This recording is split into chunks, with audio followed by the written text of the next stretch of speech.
Hello everyone, today we talk about the fortifications of the Longobard Kingdom. Recently we made a video about the Gallo-Roman legacy in Merovingian Frankish warfare that focused primarily on the fortification system in Gaul, right from late antiquity to the early Middle Ages. We'll come back on that topic because the one of fortifications is, as you know, also a vexata quaestio for the same Roman Empire. Today we will in fact observe some aspect of this, especially for an art of war channel. I think it's important to properly assess the military function of certain infrastructure that is not just apparently fortifications per se. You know, that there are some scholars that go as far as claiming that there is a strategic and non-strategic building, right, happening in history. Like a castle may be strategic and it may not be strategic. Everything can become strategic in function of the objectives of a war. And naturally, when we look at early medieval Europe, that was, at least namely, a relatively politically compact period. If you look at the Romano-Germanic kingdoms, they actually claimed a territorial dominion over pretty wide swathes of Europe, regional in scale. People passed through the later Middle Ages, then look at, I don't know, certain other territories that are namely much more fragmented, but I noticed also some general commentaries out there, lots of content made by bigger channels, that there is sometimes a misconception of what constitutes power. At times, political unity exchanged for spiritual unity. The two things can, in some ways, go in parallel, but when we compare also institutions, including the military ones, and generally speaking, what's their political direction, we must always sort of be concrete about, in fact, I don't know, the capacity of the strategical projection of potential of armies, their size, etc. So people are interested in this because they presume that there is actually an easy answer to that. It's not like there should be a complex answer. The answer could be simple, but it's difficult to accept because it goes beyond what, say, we have, generally speaking, been presented, or because of what we've not been presented instead through some more conventional schooling or academic education. The topic of today's video is also relatively military because of this. When we look at the Longobard Kingdom, established in the late 6th century after the invasion led by Alpine in 568, we witnessed different phases, admittedly sort of easily identifiable one, and not particularly different or particularly many, that, however, overlap with the territorial expansion of the same kingdom. I made multiple videos about properly the Longobard invasion, conquests, and territorial spread. We haven't made so many videos about the later Longobard era that is very interesting, as opposed to the beginning, right? Many people tend to stop to, okay, the Longobards arrived, migration era, at least in the West, ends, the Middle Ages begin, we don't care. And or who cares about the history of the Longobard Kingdom? But there is one concrete problem, that is to say, how could, for example, people from the Barbaricum pass from that sort of initial concept of space and power with essentially what could be defined as semi-nomadic and especially non-centralized rule, to the actually very solid political and territorial dominion that they established in the Italian peninsula. Here I will skip any historiographical consideration over what has been in fact assessed by scholarship from multiple generations, and that for some reason people seem to miss in their memos. That is to say that the Longobard Kingdom of Italy was actually the most unitary in the entire Romano-Germanic world, right? There's still this absolutely absurd, nonsensical, and uninformed myth that essentially Longobard Italy was fragmented in some rebellious duchies that did not recognize the crown. This is not what happened in Longobard history. There are two phases in Longobard history you can misinterpret as that. The first one is the period of the so-called anarchy that lasted literally 10 years, from 574 to 584, after the death of Cleft, the successor of Alpine, when the Longobards collectively, by the way, decided not to elect another monarch. And admittedly, this period was very chaotic. It was known as the ducal anarchy. There was always a logic in what was going on. But we realized that this is the moment where the Lombard Kingdom initially lacked clearly defined borders. After Authority in 584, that basically is re-elected by the Longobard people as king of the Longobards, and de facto establishing this more permanent political territorial reality that will never be challenged after this by any other Longobard. The Longobard Kingdom would remain within of course, the limits of a pre-industrial society in the early Middle Ages, actually a pretty unitary system. The only duchy that at some point did something sort of put at least against the central power in some general centrifugal sense was the Duchy of Spoleto. That was the only exception that confirmed the rule. Even the bigger Duchy of Benevent was very powerful in southern Italy. Central southern Italy was perfectly in line with the Pavese crown in the north. It's true that the Longobard Kingdom fundamentally was a state centered in the western central Po Valley in Tuscany, which are also the regions that in fact will become more sort of civilized. It would be tidier in later times during the communal civilization. Naturally, this was owed to the dramatically urbanized, populated, literate, per capita rich, etc. nature of the Italian peninsula, but also the form that the Longobards gave to it through probably the foundation of a kingdom, which is the only actual kingdom that was ever that had ever been established. Right, there had been kings of Italy before, but political territorial statehood, right, provided with a crown that would later be elevated by the same Charlemagne at the same level of the Frankish one within the Holy Roman Empire. In fact, the Frankish crown evaporated; the Italic crown did not, and was always required to become Holy Roman Emperor in the Middle Ages. Is a testament to an important degree of Romano-Germanic synchresis and success. I should make this general disclaimer because, again, like 90% of the people I ever presented this theory to are completely unaware that this is not even just, the 2025 updated scholarly version of this, or it's like the 1960 updated and never, challengeable at this point, given also the relatively eloquent and sort of confined amount of sources regarding, Longobard Italy.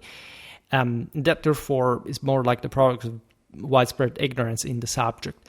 We could go on with this. In terms of territorial unity, given we're talking about fortifications and protections and defense, consider that by the end of the 7th century, Longobard Italy was the most unitary Latin Germanic power around. Given that the Merovingians had fragmented basically into 4 different realms, there was actually still a single one of the Franks, but they sort of partitioned it in different ways.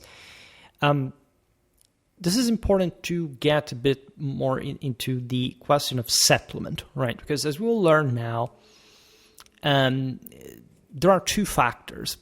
The first one is that Longobard Italy was actually a pretty peaceful place compared to early medieval standards. Also thanks to the fact that there was a significant central power for the time being.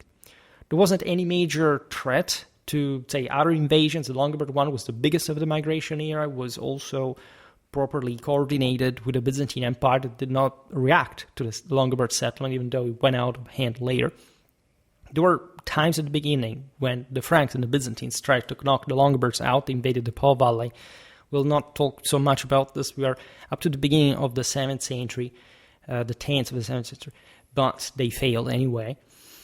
Also thanks to the fact, as we'll see now, that basically, this is the other point, that Italy did not really require, like any other country at the time, actually a massively fortified infrastructure to protect its frontier. Right. First of all, it was not generally the time for any power to have the resources and surplus to fund this massive fortifications. Even when you look at the geographical boundaries, the Alps, namely, and the sea, like you realize that, yes, in part they work well by themselves, but they're not the actual issue. They're imposing, first of all. So even just to fortify the Alps or having some effective sort of coastal defenses or whatever, was prohibitive. It was mostly all diverted to the local autonomous defense. That, in fact, in Italy, we already said this in practice, revolved around the radical level of urbanization, fortification, of maintenance, probably an enormous amount of wealth, probably material wealth of specific construction material, also reused from the older ancient Roman infrastructure and more, right? Thus, when we study the defenses of the Lombard Kingdom, aside from the fact that, as you've seen here, there isn't much of an external threat, even the Byzantines are basically tamed by the first half of the 7th century, and Longobards will always maintain the strategic upper hand, so much so that before the Carolingians arrived, really invaded Italy multiple times before finally subduing it in 774 by Charlemagne, had de facto almost cleared the entire peninsula from probably the Byzantine presence. Right, and it would have likely also Germanized the papacy to a degree. We don't have really to think that necessarily the Carolingians would have at some point united an empire. So, say, deterministically, if, say, Carloman had not died, Charlemagne had remained one of the many Frankish rulers clashing with his own siblings. And in Rome, as it happened before Pope Zachary was elected by the Frankish faction, had in fact backed the Longobard power, we would have had some very interesting developments in Western history. The Longobards didn't have any major expansionistic aim. The first goal was obviously like controlling the entirety of the peninsula. But at some point, they helped Charles Martel by sending troops in Provence, for example, that was also tied to Italy in the later Carolingian partitions, and also Theodoric back in the day had taken.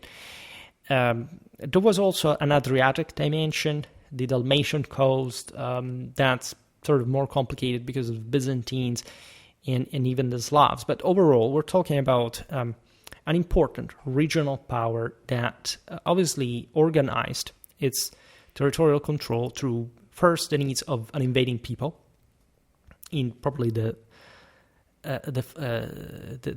flesh of the Longobards in the first generations, and then gradually basically trying to make sense of a more coherent political dominion that had to sort of uniform, standardize the level of territorial control. So beyond the first generation, so the chaotic nature of the Longobard Kingdom formation amid ongoing warfare and fragmented political control across Italy, because the dukes had basically spread even out of Alboin's control across the peninsula, very often on their own. There were some Longobards, apparently the founders of the Duchy of Benevent, that were already there before the main people came in, as they were essentially veterans and colonists of the Byzantine reconquest back in the day.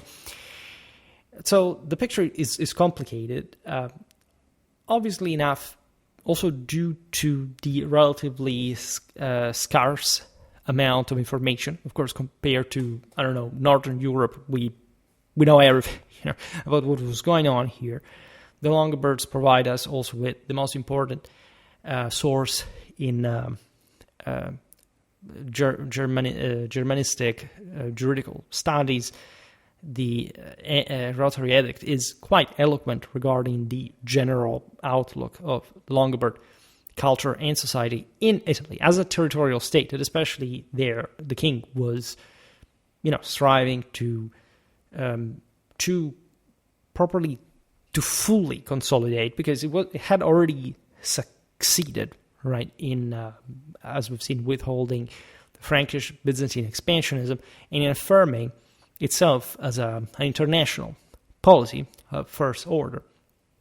Also, most of the Longobard relations with the Franks and the papacy throughout all the mid part of the kingdom, by far the longest, that nobody studies, were peaceful. They were even allies, especially with the Franks.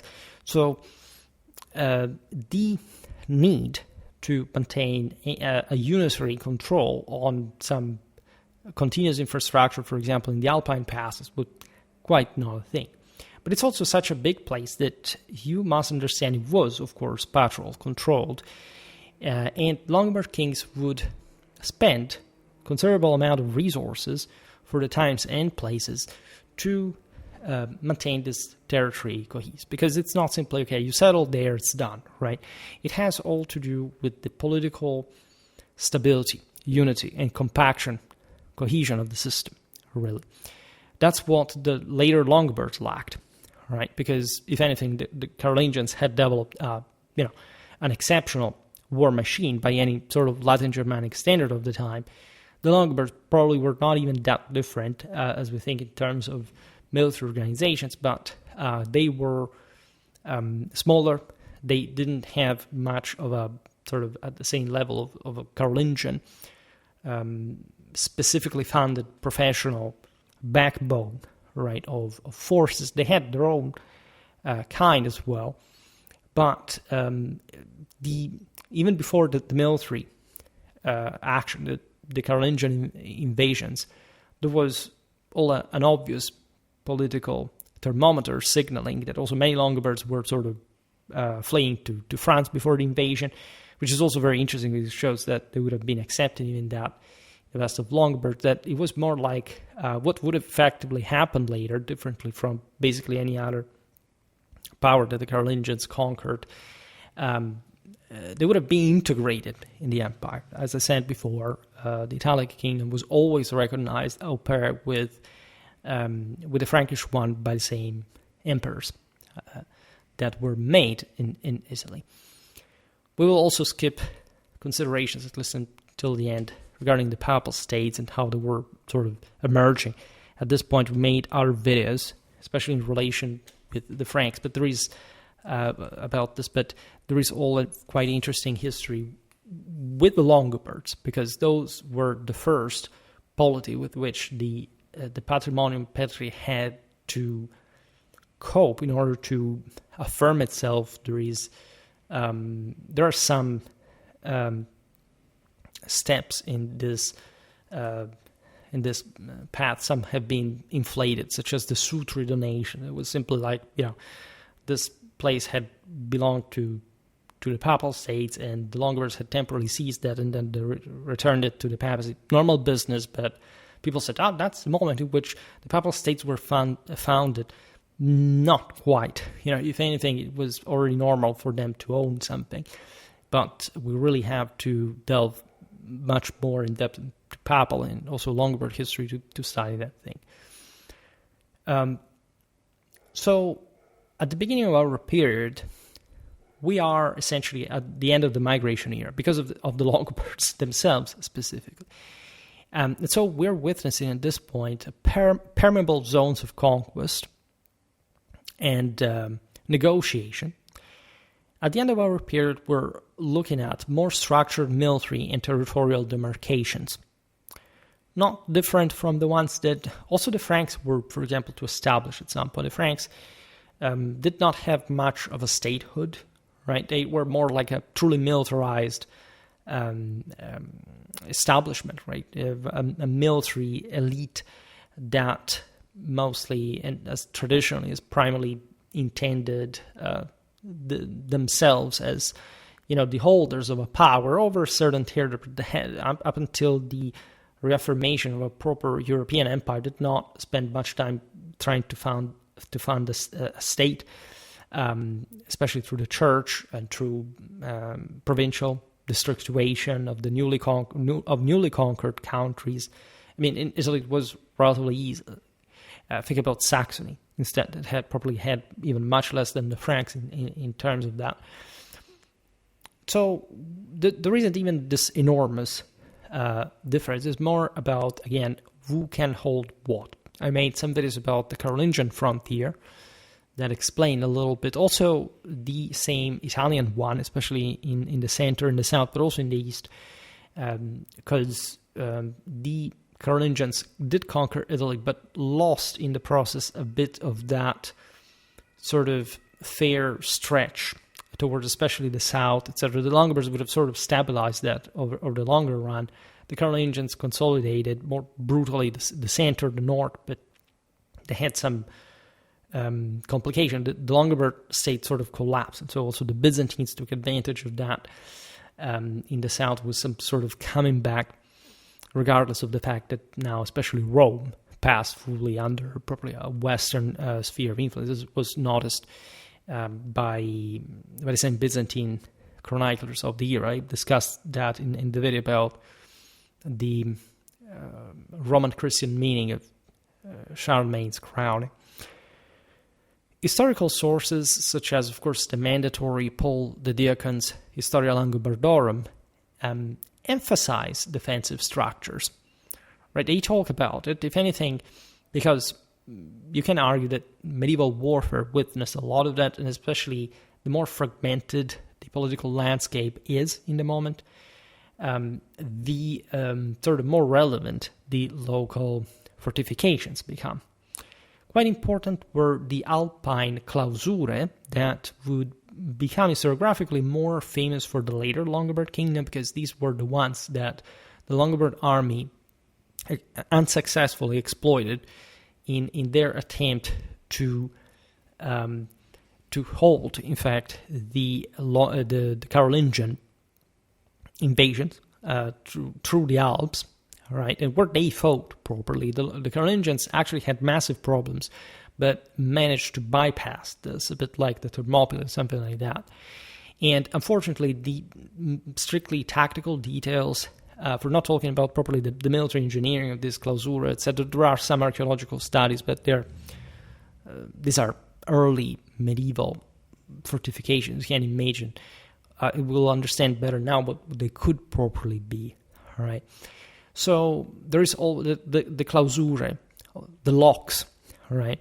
We recently made that video about the 10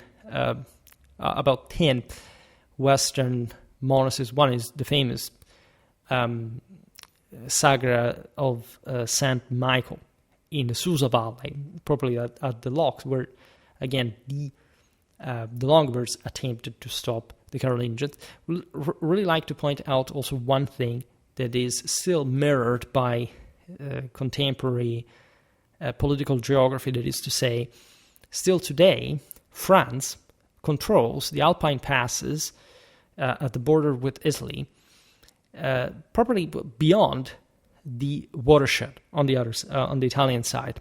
All right, this is a legacy. This is really of the migration era, where the Franks, throughout all Longobard history, so also when the Longobards and the Franks were allied, were more powerful, were deemed to be able to reactivate an empire capable, in fact, of projecting themselves in the Mediterranean and in Italy. I mean, this is just like, I don't know, the Italian wars in the Renaissance, and then Napoleon in the 18th and 19th century.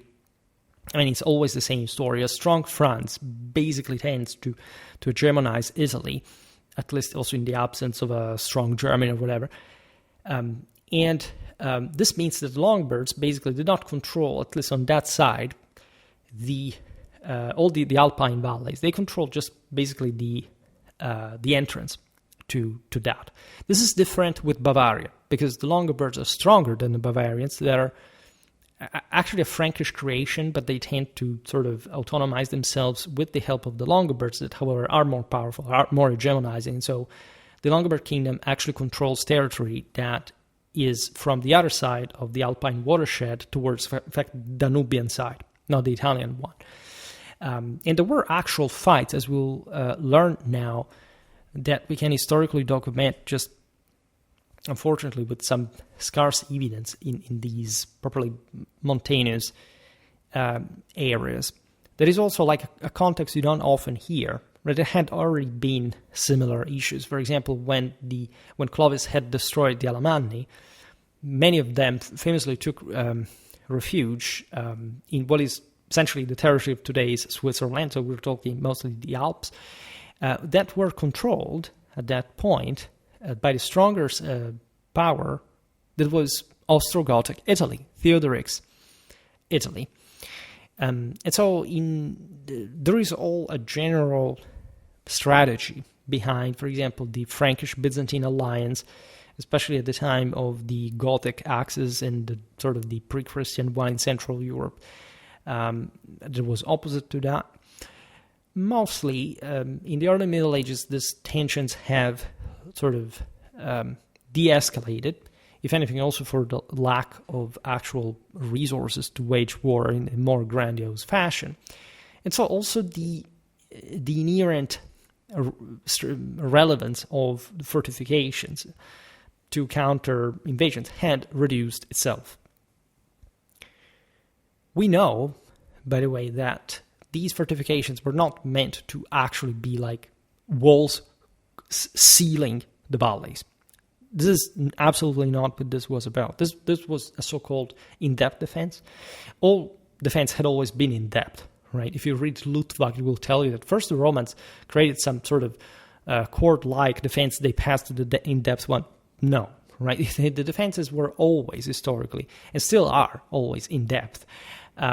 If anything, what happened with the Roman Empire at that point is that, nobody was permeating them before, and so when they sort of passed to the defensive, they had to take, the enemies in as they managed to break through. So that gives you the idea that it's sort of more a defense in depth, but that's just the obvious consequence also of further fortification of the interland, as we've seen also in the video about the Gallo-Romans in late antiquity, right? In fact, even when we read Paul the Deacon, that was living, as you know, exactly at the time of the Carolingian invasions, his brother led the revolt that brought to the Battle of the Livenza River that I made a video on against Charlemagne. He managed to have him relinquished from prison by writing to the same Charlemagne. Paul the Deacon was quite active also at Charlemagne's court. This is an incredibly important figure in history, also connected with Monte Cassino. He was a Friulan, made a video also about medieval Friuli, and in his case, he's the most important historian notoriously enough, in Longobard history. But for example, he was from northeastern Italy, and he actually didn't know so much about Lombardy, because these territories had remained relatively sort of separated in a provincial sense, compared to the center to the French. Paul the Deacon knows much more about the Duchy of Benevent, for example, in southern Italy. That is more distant, but since there had been some dynastic ties between Friuli and Benevent historically, he knew better about the former than Lombardy, where Pavia or Milan are the most important cities of the kingdom were. And that was also actually the more Romanized area. Everybody has, their uninformed opinion for internet experience. I made a video explicitly explaining how the Longobards did Germanize Italy in a cultural identity, national sense. Italians thought to be Longobards. They were known abroad as the Longobards and everything. But aside from the fact that, of course, they were Roman and Romans, and we've seen this very often in also beautiful, famous passages by Liutprand of Cremona, as opposed properly to the Romans meant as the Byzantines, while being an Ottonian, therefore imperial ambassador, etc. The center, the cradle properly of Longobard Kingdom was also heavily Roman in nature. I mean, Pavia, Milan, these were some of the... I mean, Milan had been even the de facto capital of the Roman Empire at the point. So people have often this this idea that Romans and Germans hated each other, that there's a radical 1930s racial separation, hostility, archetypal difference. We are in, aside from the fact that this wasn't even an actual thing in antiquity, because they all stem from the same cauldron in terms of eventual identity, how they shared it in their European background. We talked a lot about the Italic thing, also in compared Indo-Europeistics, all what Romanity entailed in relation also to the Norse, the German so-called religion that was actually the same one shared by all Indo-Europeans, that we're in Latin Germanic Europe. This world is already heavily blended and merged and, informed by this connubium between the Romans and the Germans at so many levels.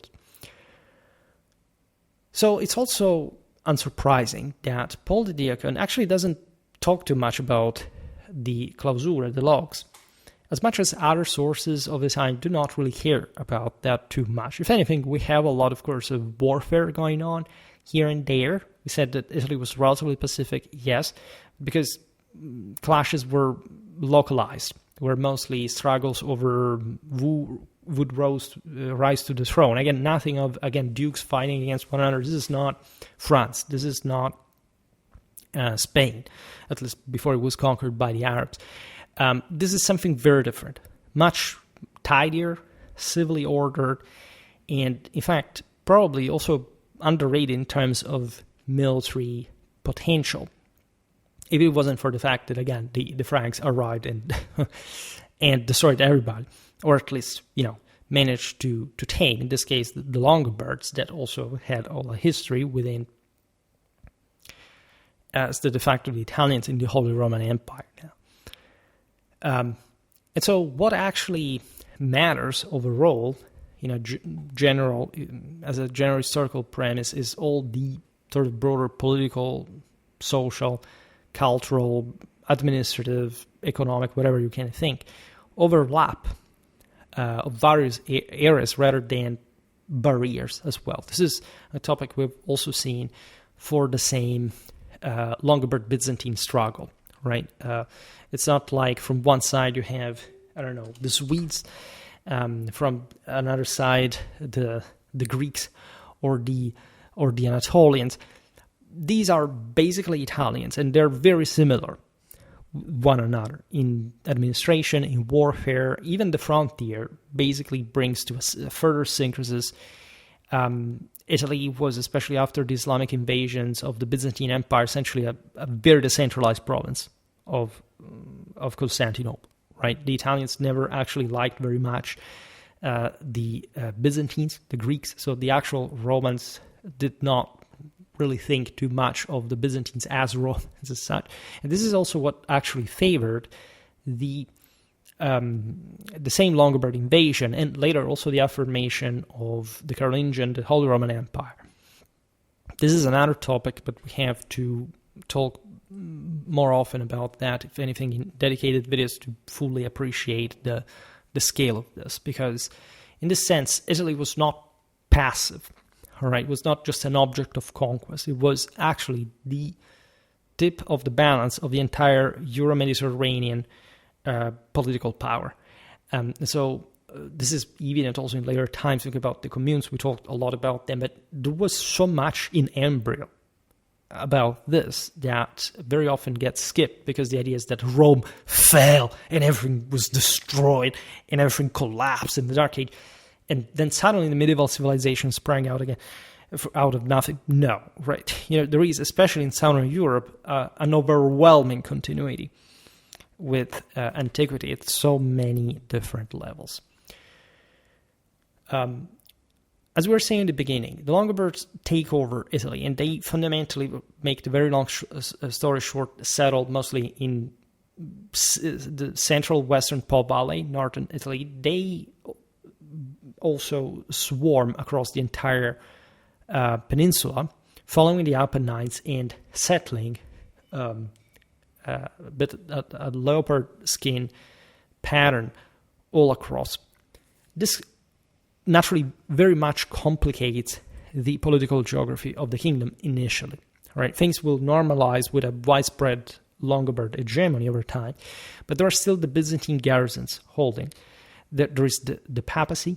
So Rome, that was initially like the duchy of, so intended as a lay power, as probably a Byzantine district, and then evolving. And Longobards will never take Rome. They will ravage its outskirts, will besiege it. Also, in the end, that's also how the popes ask for Frankish support, if anything.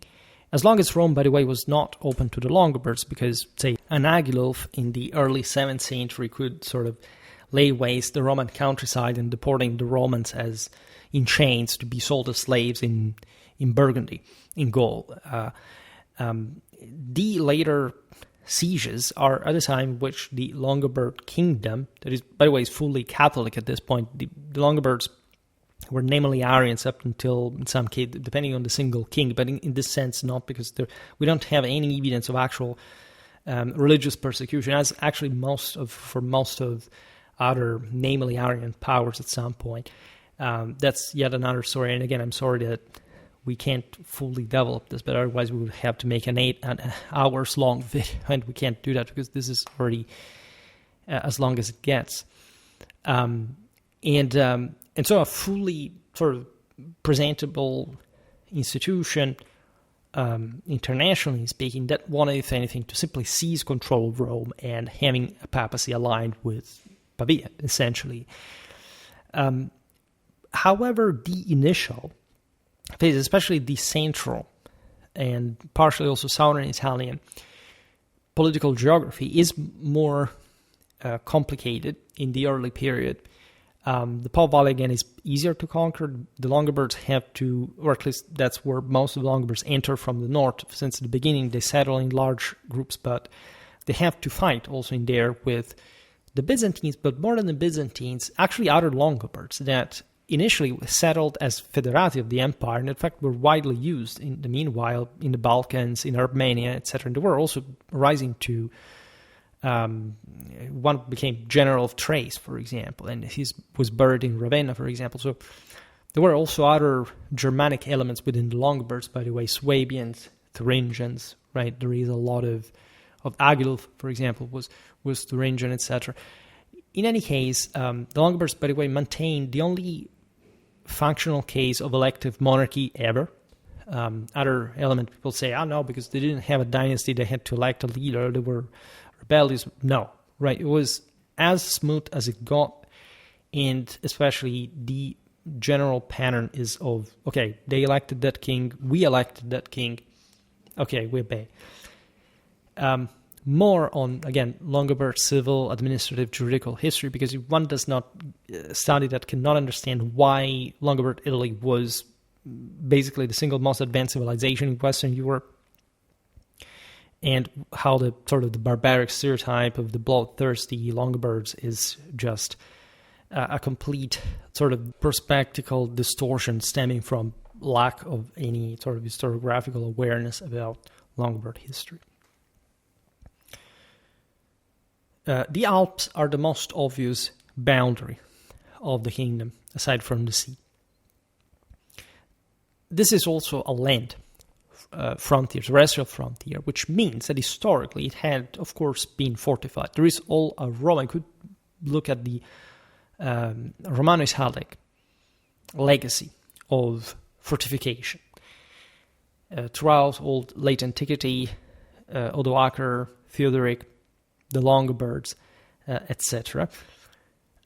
Its purpose was not providing with a static military confrontation, especially at this point where, again, these cities by themselves were much more effective to defend the thing. And that's exactly how the Longobards cope against the Frankish and the Byzantine invasions, literally, that entered the Po Valley, but basically remain locked out of the major fortified Roman cities that, as you know, are also pretty tidally distributed across the Po Valley, given also the pretty flat land and along the major Roman roads. Plague, the lack of, at least all the problems of early medieval logistics. The Longobards, of course, fight, they counterattack, they launch sorties, all what you can imagine. And alone, even without defending the actual territory as a whole, they successfully hold out inside their cities, and they manage to eventually from there just reactivate their power, including their territorial one, of course, after the invasion is over. There was also a great deal of trade and migration still going on, right? It's not like in the early Middle Ages nobody moved, nobody traveled, nobody knew what was going on out there. It was actually still a pretty traffic, especially in this era's reality. There were other groups that would enter. The Longobards would allow for example, the Bulgars to settle in places like Molise, right? And there are actual, burials documenting like an island of Turkic arms and armor, otherwise essentially Longobard or Italian physiognomy of such finds. There are the Saxons. Allegedly 20,000 Saxons participated to the Longobard invasion of Italy, but when at the moment of the settlement, the Longobards told them that they had to either become Longobards and so obey their kings and laws, or come back to Germany. This is exactly what the Saxons apparently do. As we said, there were other groups. There were the Goths, right? Many, especially Gothic garrisons of northeastern Italy that had escaped sort of the hottest battlegrounds of central and southern Italy during the Byzantine reconquest, were literally left out there as federated by the Byzantines to defend from. Actually, they would join the Longobards as the invasion happened. It's a bit like the Vandals left in Algeria against the Berbers at Similia. Naturally, most of the people had been wiped out, either killed in battle, deported, or re-enlisted in the Byzantine army, which was also a thing. I explained this in part in the video about the Maurician Caballeroi, because many of them were actually Germanic in ancestry, without mentioning that this is also the period, the strategic, and that in some book critics you find, like, speaking of the so-called blonde-haired peoples in the text as not basically the Franks, right? It's acknowledged that it's basically about the general idea of the Westerners, of the Germanic peoples of the West. But the overwhelming majority of Germans in the Byzantine army at that point, and probably in contact and fighting with the Byzantines, especially in Italy at this point, were in fact the very Longobards, right? So that description is pretty well tailored around them and their way of war. And naturally, again, they were also pretty similar to all these other peoples, the Alemanni, the Burgundians, the Franks, and so on. So upon entering Italy from Pannonia, the Longobards rapidly overran the northern regions.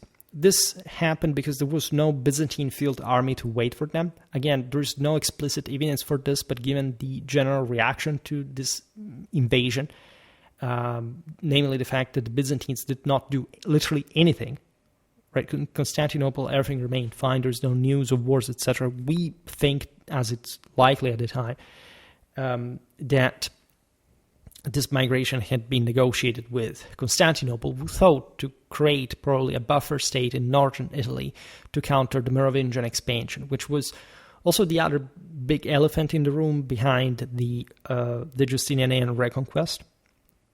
In fact, something that will be reactivated. I recently made a video about probably how Charlemagne fulfilled what had been the Roman Empire that had been presaged by Clovis earlier on.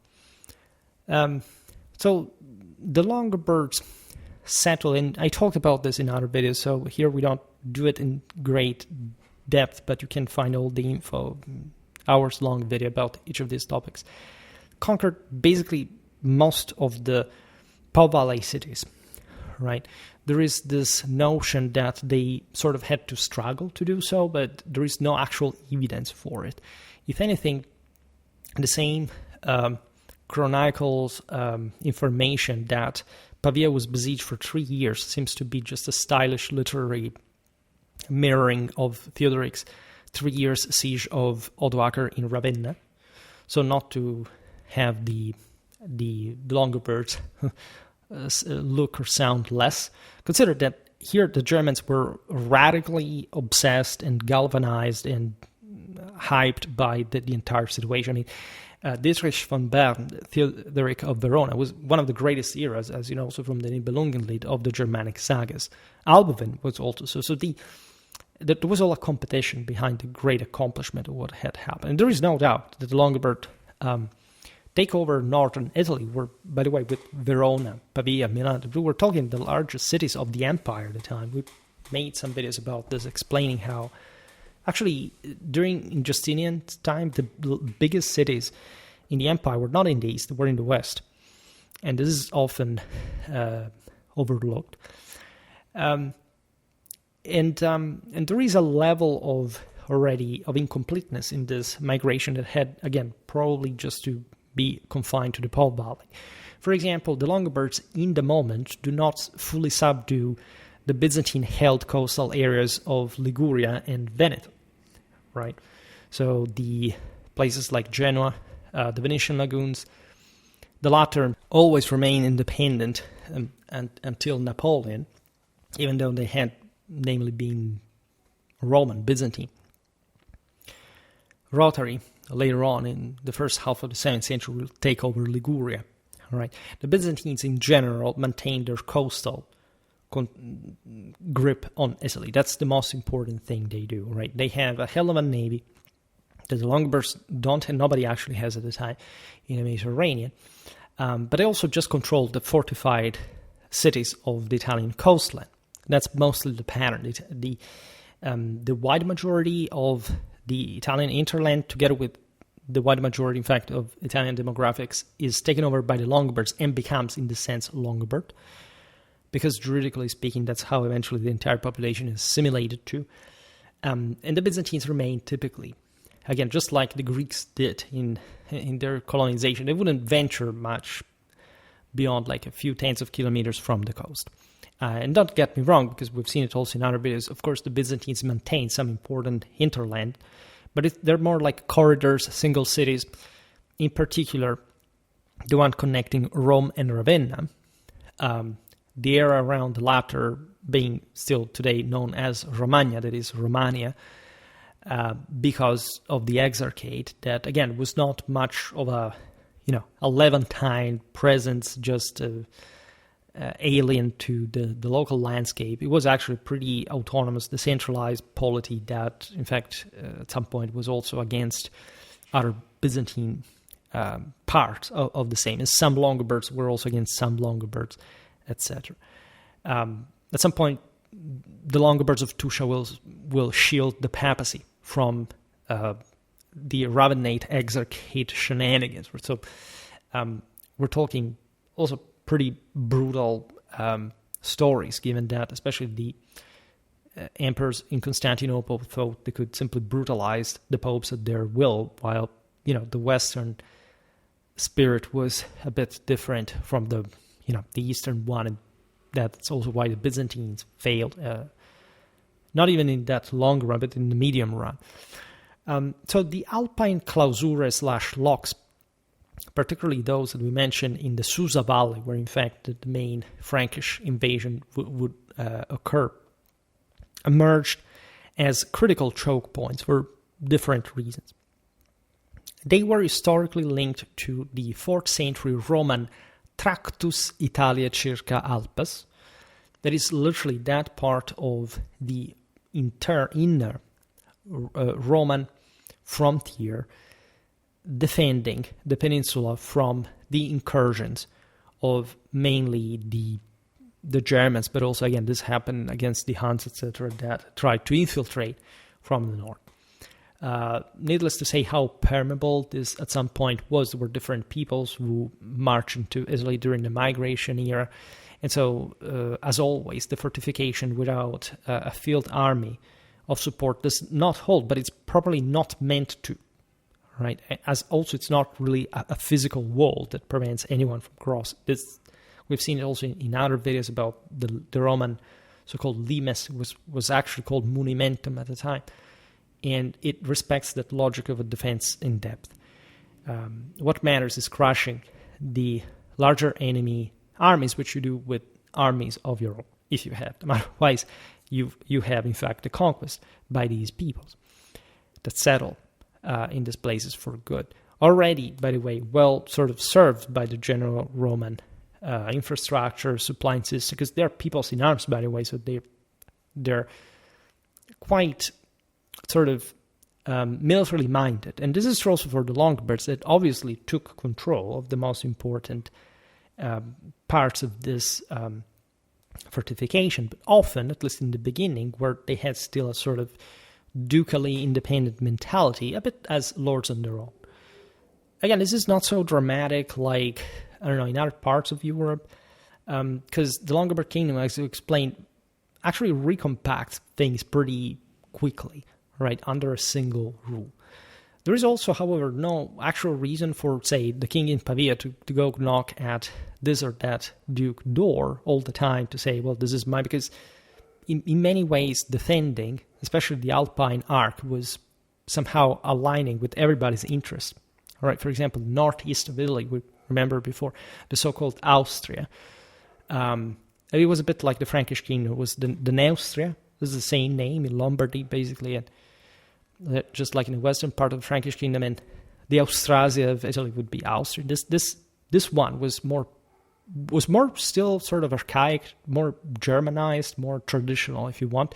It would be the Longobards that, in fact, would rise against the Franks after the invasion, because they had disagreed with the last Longobard king Desiderius that had fundamentally been enthroned by the Franks and the papacy just for his own interest. That's the only moment in which you find that refragmentation of what would remain an otherwise integral kingdom, also under Carolingian rule, that had to defend the kingdom from the Avars, from the Slavs. And what does the king in Pavia care about? I mean, obviously, nobody wants foreigners to invade the Po Valley, and so these interests are aligned, and things proceed in general harmony. All right. We know, by the way, that this Tractus Italia circa Alpes remained partially functional as such into Gothic and Longobard times. It's not really explicit, but it's kind of obvious, right? Paul the Deacon describes various castra as remnants of these ancient Alpine fortifications. Again, really obvious that the Roman Empire had fallen not even basically 300 years before. And again, it had gone on for another, the Longobards were there only from 200 years, and before that there had been still the Byzantines, the Goths that controlled even beyond up to the Danube and Illyria, etc. So this thing was pretty recent, right? Just imagine what Europe was in the late 8th, early 9th century. Naturally, the Longobards had repurposed these castra to maintain centuries-long continuity in northern Italy's military border systems, albeit with modifications, and as you understand, also the general collapse of a more sort of unitarily supplied system of, if anything, garrisoning. All right, we will explain better how and why, because, again, the best defense of the Longobards were, as always, like as for any other people, they're men. All right, how they're settled, where they live, how are their communities defended, protected, how militarized they are, right? How they participate to the general army of the realm, and all this stuff. That's what matters, all right? In fact, we also understand that a rigid Alpine defensive network would have been inadequate to even properly cope with the frontier's broader dynamics. In other words, a waste of resources. Invaders frequently breached these defenses, as we've seen not much throughout most Longobard history. That, again, does not witness a great deal of invasions, if not at the beginning and the end. There's a long sort of peaceful period in between. And one of general peace also along the frontiers of the other polities, especially in the West. All right.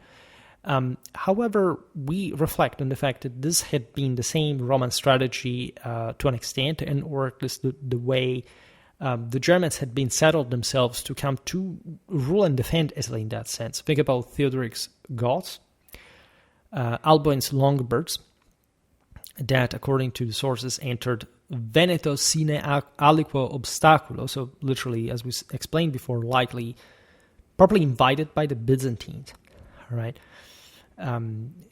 We have Childebert Franks that at some point enter. There are finally Pepins and Charlemagne's Franks later on. There are also the early 7th century Avaric ravaging of Friuli. All these expeditions succeeded in crossing, showing that, again, probably the same Longobards did not deem useful to simply stand their ground at the frontier per se, unless we're talking major operations like, in fact, the clashes against Pepin and Charlemagne. There were massive expeditions that required the Longobards to meet with the enemies, probably at this locks that would provide, in fact, with major strategic and logistical problems to the Franks, and that, however, managed to break through, including fighting against the same Longobard army. So these failures, that because at large, of course, the Longobards did not simply want anyone to enter, but at some point they accepted it, depending, again, who was defending, which era, what kind of power was it? Was it the entire kingdom mobilized, or was it just a local provincial duke, right? In any case, they perfectly match with the depth-oriented defense strategy, right? This is to be found all across the Romano-Germanic world. You can't simply block an invasion. This is going to break through. It's not the fortification will stop. There is not a continuous border limit that prevents people to cross it. And this was, of course, compounded by the general decadence of the original fortification system, the lack of surplus, right? Even a more centralized administration compared to certain periods of Roman time. And so bringing to the defenses inadequacy over time, at least up to the 8th century, when things start rising once again, including, in fact, in northern Italy, that, as you know, with northern France was the most developed part of the Latin Germanic world, and that, in fact, included the Alpine locks, which aligned with the general reliance, in fact, on natural barriers like mountains and rivers that also historically are a great deal of meaningful. Like, think about the Franks initially bordering the Visigoths on the Loire, then crushing them, taking over Aquitaine, and having the Pyrenees mostly, separating them from them. It's a bit like the same thing, right? Central Europe is more open. For example, the Avars come to plunder, a bit like the Magyars would do later, pretty far and wide into Merovingian Germany. But there hadn't probably even ever been a Roman frontier, right? And so it was relatively easy, but also like not a great place to plunder to begin with. So even the Avar raids in northeastern Italy are limited, and they don't lead to any sort of ambition to, conquer the Longobard Kingdom, etc. Like, also because the Longobards were actually stronger. So this is mostly like a provincial rivalry between the frontier districts of these powers in a time in which, again, the centralizing power of the respective states is relatively scarce. And that, in any case, is strong. It's much stronger in Italy in the latter comparison. Paul the Deacon characterizes, especially this Friuli northeastern invasion route of the Avars as, and that had been the one through which the same Longobards had passed to invade Italy originally, as largus patentem et planissimum in Gressum, so broad and level for an advance. This is essentially the Vipacco Valley, that if you go look some pictures, is pretty smooth, right? This is essentially what, also in, during World War I on the Italian front, like the entire sort of mechanism of reciprocal attempted invasion, because, hadn't the war stopped, especially as the Austro-Hungarian line collapsed, like there was, a road open to Vienna, but also to the Brenner, as a matter of fact. That was actually what would have actually been done. The Italian army had to march up to Saxony, and some elements even did enter the Danubian watershed at the time.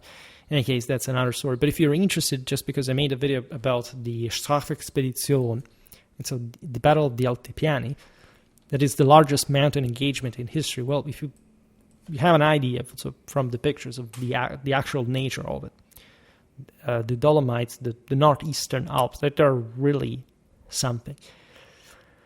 Paul the Diacon also contrasts that specific entrance, which is by far the easiest in Italy. There's no other part of the Alps that is so easily crossable. So it's no surprise that even the Indo-Europeans back in the day, the Italics had invaded from there. The Quadi and the Marcomanni had tried to enter from there. The Visigoths passed from there. The Ostrogoths, the Longobards, everybody tried to do that. Only the Carolingians, being the strongest power in the West, they would actually cross in two different passes at a time in the West. It was a hell of a testament of the gigantic organizational logistical capacities of Charlemagne as a general organizer, logist. In any case, we will, if anything, make a video about that. Paul the Diacon, in fact, contrasts the Vipacco Valley with other entries requiring navigating per angustos meatus et per summa juga montium, so narrow passages and high mountain ridges, where the locks, the clausurae, were positioned. The sea, naively viewed as a defensive guarantee, offered no such assurance, but at the same time, Longobard Italy did not suffer any major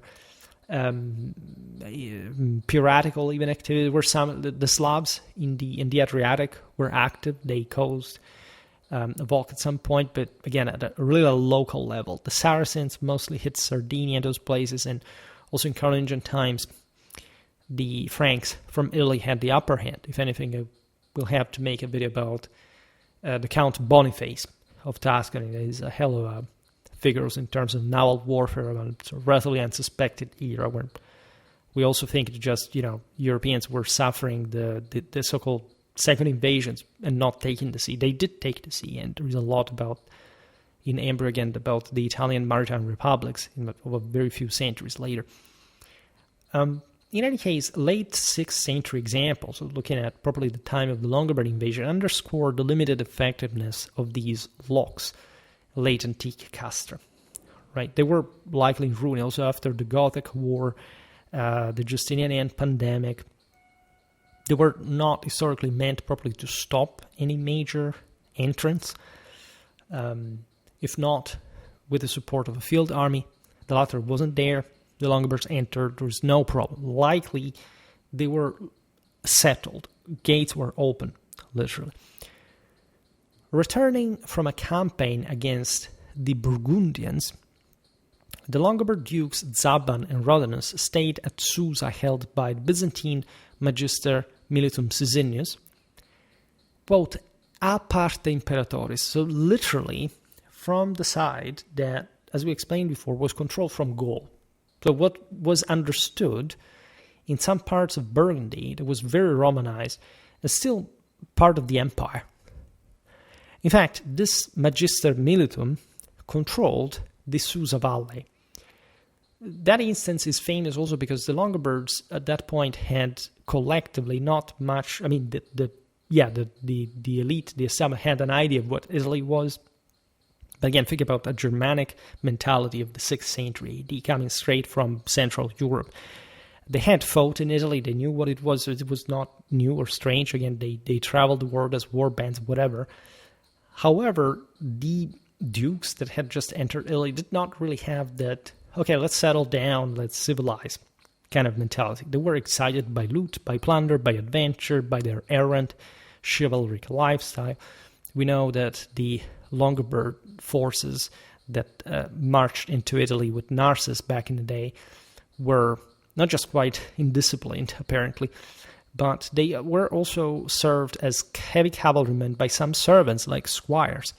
So it's just like a sort of proto-knightly mentality. And these Longobards, however, go across the Alps into Gaul, and they are basically ambushed and turned to pieces by these Romano-Burgundians that essentially are still ruled in some places by actual Roman governors and their troops that, as we know, in part remained, along with the broader Germanic ones, as distinguished units properly in post-Roman Europe.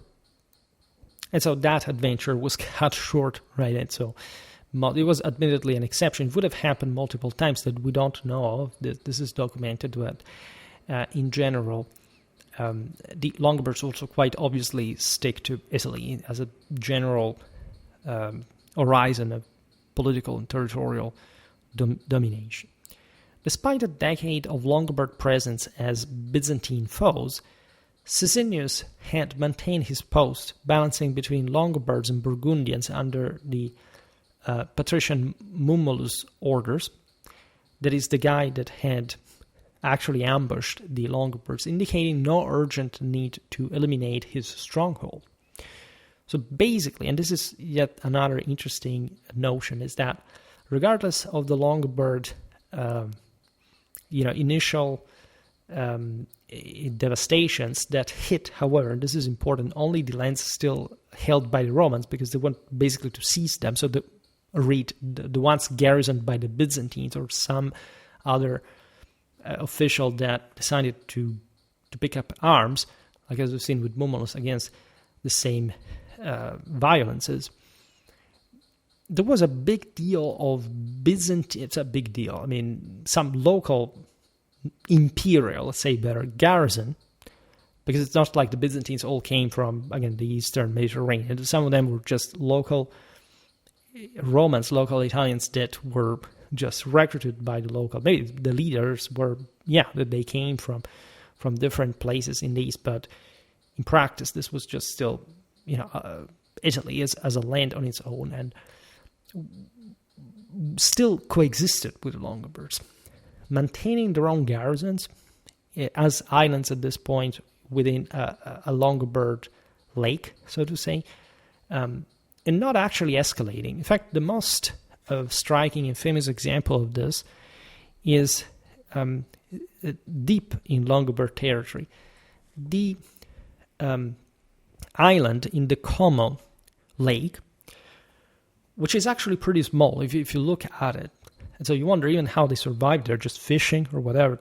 Doesn't make sense. They would have exchanged things with Longobards, resisting for 20 years under yet another Magister Militum, that, by the way, here, Magister Militum back in the day was a general or something. Like at this point, they're apparently just some local garrison leaders, Francio, who stayed there until Authori's reign.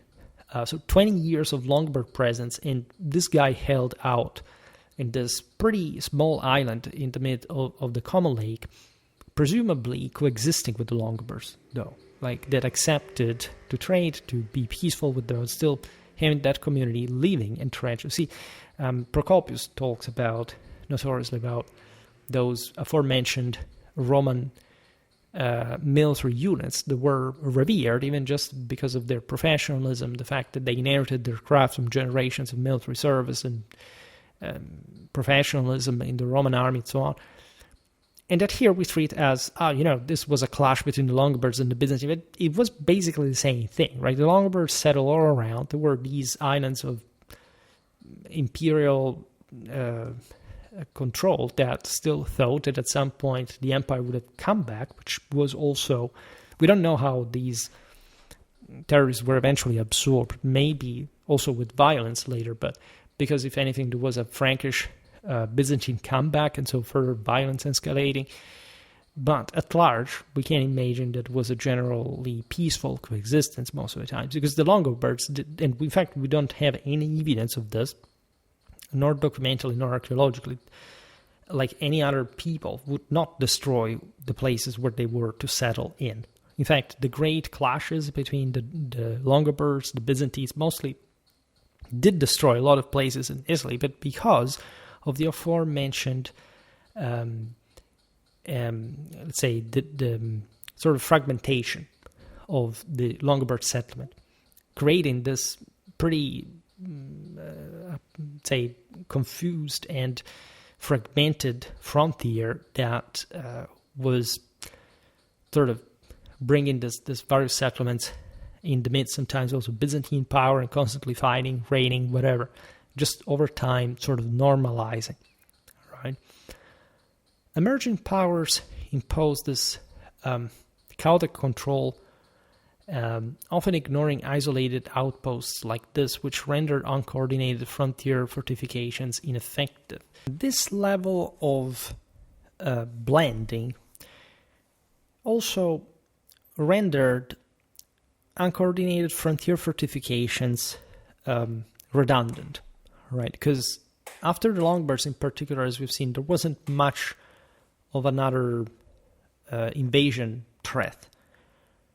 The Byzantines themselves were trying to maintain mostly internal garrisons, and or, as we've seen, also predictably some on the outer layer, but not quite with any meaningful force to sort of back them. So at large, the Byzantines had to come with field armies to cope with the Longobards, who also had their own, but also effectively, as we've seen, shut themselves inside their own well-fortified cities, and hell of cities again in the peninsula.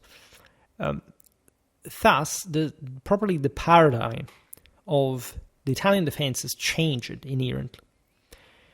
The Byzantine control on the previous Tractus Italia circa Alpes collapsed due to just no kind of much of a reason to withstand the Longobard onslaught. If they ever existed, they were probably easily starved to surrender, or they were bribed at some point.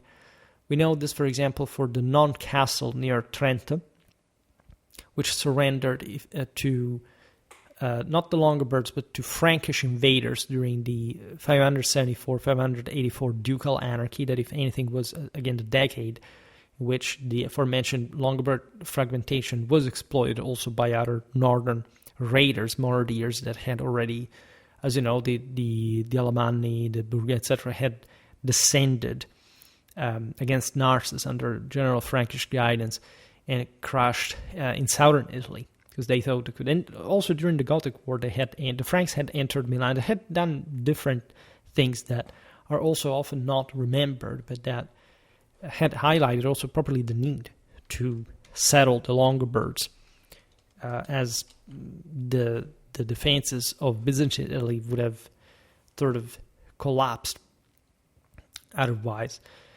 and or would have been more difficult to control in the north, so creating a pretty complicated and sort of really annoying situation, even just in terms of international prestige, etc. So the Longobards were a way to balance things out, but also in that sense they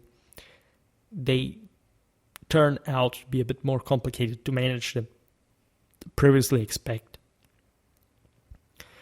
The 590 resistance at Bellinzona against Childeberd's Franks was a skirmish, not proof of impregnable defenses, showing how, of course, even relatively small outposts, settlements, towns could hold out in this time. Again, the world is pretty exhausted, both in terms of both moral and material resources. So sometimes, just like throughout other parts of history, like a well-entrenched garrison can hold out sensibly larger amount of forces that do not have all this need or proclivity to simply bog themselves down in carrying out a siege to do what? To storm a town that maybe for the next dynastic struggle 5 years later will be lost anyway. It doesn't make much sense, right? On that occasion, the Frankish commander Olo, however, had believed that victory was assured, which was also a motivation for plunder, etc. And he had approached too closely to Bellinzona's fortifications. I would like to stress that these are Longobard defenses that throw a javelin that kills this Frankish commander.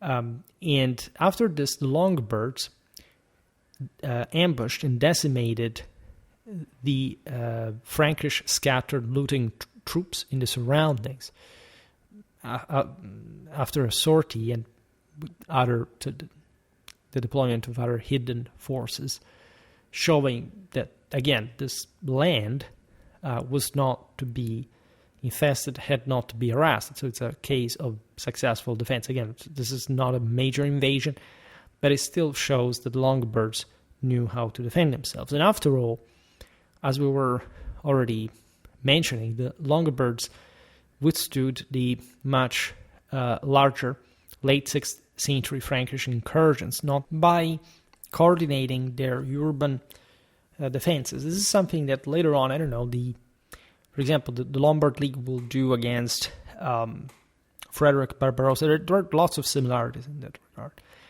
There's also a notion that this would be some sort of general, shortcoming, not fully exploiting the Roman-style depth defense through the locks, and also appearing relatively indifferent to the local population's fate, as if the Longobards cared little for the countryside or its inhabitants who were not their people. Aside from the fact that we are relatively late, we're in the very last decade of the 6th century, and the early decades of the 7th, so this is not just like they have settled the day before, right? The Longobards obviously cared about the countryside, but just like it would happen in other times in history, the countryside was left on its own, and some of these cities were capable of hosting large amounts of people from the countryside, protecting them. This was true also for castles pretty much everywhere. So actually shutting themselves into the major cities was kind of clever and obvious, because who did have really the means without a major climatic regional invasion to actually besiege an entire city. It's not like the Byzantines and the Franks did not try, right? But they failed to coordinate, and the plague spread among them, and they were obliged to fall. So they didn't like very much one another, telling the truth. So everything was actually pretty logical from a Longobard side as well. And so, like Theodoric's Goths retreating to Pavia against Odoacer at some point, an initial setback of the Ostrogothic invasion of Italy, Author's Longobards hold up in northern walled cities, awaiting diplomatic resolutions or Frankish withdrawal to climate or resource shortages. And again, we've studied this in the von Clausewitz series. There are moments in which you have to defend, because it's just, again, you're strategically inferior, but you are gaining something in the process, and the enemy is becoming weaker and weaker as the offensive progresses. So, again, you don't know better than a late 6th century Longobard duke or king how to manage the situation in northern Italy during a Byzantine Frankish invasion, right? Despite adopting the Flavius title, implying ideological openness, Authore remained a harsh king of the Longobards. He was an Arian. He was not yet fully opened to northern Italy's Roman population. This does not mean he did not care in terms of actual resources. We can imagine, of course, the Romans participating to the defense of the cities, just like in other places. We've seen it in Gaul, under the Longobard direction, but obviously cooperatively and cohesively. The kingdom's early structure, loosely superimposed within a provincia size of power, focused rotaries and Liutprand's laws on controlling intra-provincial movement of political opponents, thieves, assassins, fugitive slaves, or raiders, rather than rigid territorial boundaries. Essentially, the Longobards are consolidating their power. There is no major threat. The frontier duchies already have profiled themselves as more militarized ones. Albovin, for example, left his Marfa as a cavalry commander back with consistent part of the Longobard horse in northeastern Italy behind, right, while entering Lombardy as a sort of reserve also to parry their eastern flank against any possible, Avar misconduct or whatever. So as the kingdom takes shape, especially Rotary, Luthbrand, again, are the greatest of the Longobard kings, there is, if anything, a lot of legislation, a lot of policing, a lot of issues relative to a general pacification of the land, right? It's not much important to defend the frontier with extra resources. It's really important to consolidate the internal community, the territory, its security, and general control. By the late 7th century, possibly influenced by the 680 Byzantine peace treaty, the Longobard borders solidified further, right? Europe is starting to reboot, and as we were saying before, these areas of Italy are actually some of the quickest to recover from the so-called Dark Ages, right? There is more monetary traffic than other places. There is, as we've seen, more literacy, more urban life, more trade. This mechanism matured further in the 8th century through also additional wars and annexations that, in fact, expanded the Longobard boundaries further over more communities, manpower, labor force, and therefore consolidating, stabilizing much of the rest of the kingdom. The Byzantines here were properly giving way in a much easier fashion. Ravenna, for example, was not even conquered through a siege. It was just like a coup. The internal factions opened the gates to the Longobards. Besides natural features, seas, rivers, mountains, hills, and Roman roads like the Cassian or Claudia, along with ancient artificial elements, had contributed solidifying the Longobard territorial control, often defining the kingdom more than any man-made fortification, any broader defensive infrastructure. All right, important is to facilitate the projection of the royal army that does not even, as we've seen, even do too much to maintain order. The various dukes are fundamentally obedient. Whenever they do something that they don't have to, the royal army marches into their city without even any major battle and appoints a gastald. The crown of Pavia is spreading all these officials that in some places even replace the old ducal lineages and basically bring to a further centralization of power. There is also an idea that within the same Lombardy, we're talking properly the modern region, the Po River likely separated the royal lands from the core kingdom. This frontier, so to say, within a, again, very homogeneous Longobard civil administration and shared, at this point, national identity, was guarded, however, as far as royal property was concerned, as this is essentially the public domain, by the so-called portonari, or some sort of gatekeepers, right?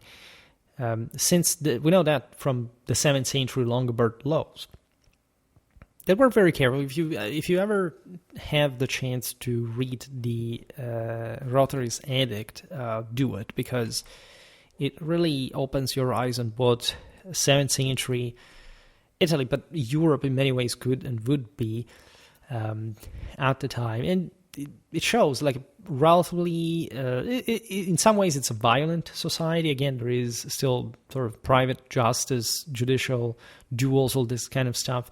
The Longobard kings try to curb this, but they sort of give up at the end of the day. But overall, it's a working society. It's also a relatively prosperous society. We also have lots of charters, lots of documents, testaments, etc. They tell us that there was wealth. We're told that there was a generally peaceful and harmonious and productive lifestyle. We'll, if anything, see more and better this. Military control intensified near external territories, importantly enough. This was accompanied by the affirmation throughout Longobard history of more effective military organization, or at least what happens more or less all over the West and everywhere is that there is an aristocratization of society. Admittedly, this was less pronounced in Italy because it was historically, as we've seen, the richest per capita wealth and per capita rich country in the world. It wasn't like Francia, where a few people owned, kind of ruled everyone in a sense, and so they could also be more professional and elite. But the tendency was kind of the same. And so even just to convince the different Longobards to cross Italy and think about the cost of military expeditions, etc., you had to rely on aristocrats. There are some interesting figures like royal clients like the Gazindi. There's sometimes also a bit of, let's say, excess in wanting to define a strict or firm sort of form of military organization by these time standards. Everything was more private, even for the sort of very publicly and civilly oriented Longobards. That makes them similar to, again, the same Frankish and general Germanic worldview of who, as a freeman, had a power that had, if anything, to, as we've seen, elect the king. That was, however, also the same one who had the charisma to be elected, and so on. This aspect is seen, for example, in the age of Liutprand. We are in the 8th century. This was a moment of great consolidation and prosperity of the kingdom. After Liutprand, things started to go downhill, mostly because, again, of the issues with the Franks and the papacy. But he installed some garrisons in various castra that he had conquered. This happened, for example, in Emilia, which was close to the Romagna, basically, to the Apennines, in important crossings. Later, some of the areas of the same Matildic possessions across Tuscany and the Po Valley would stretch later on. Or the same Lazio. I made a video about medieval Lazio if you're interested. I partially talk about that too. This, however, had already happened before, on a smaller scale, more spontaneous one, especially under the ducal leadership. For example, in the late 6th century, next to the Byzantine frontier that was throughout most of Italy, so you couldn't even quite say what wasn't a frontier at the time.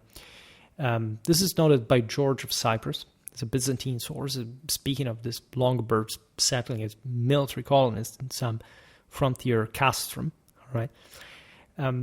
However, in the latter picture, and also in the former, telling the truth, fortifications remained modest, lacking at least the evidence for properly permanent garrisons, for two reasons. First of all, as we explained, these wars are not majorly destructive showdowns of large-scale regional forces. No, the scale of warfare remains relatively provincial because, fortunately, again, there is no need to really to strive more than much to gradually erode, especially the Byzantine territories across Italy. Literally, the world is exhausted. Constantinople has to cope with the Arabs.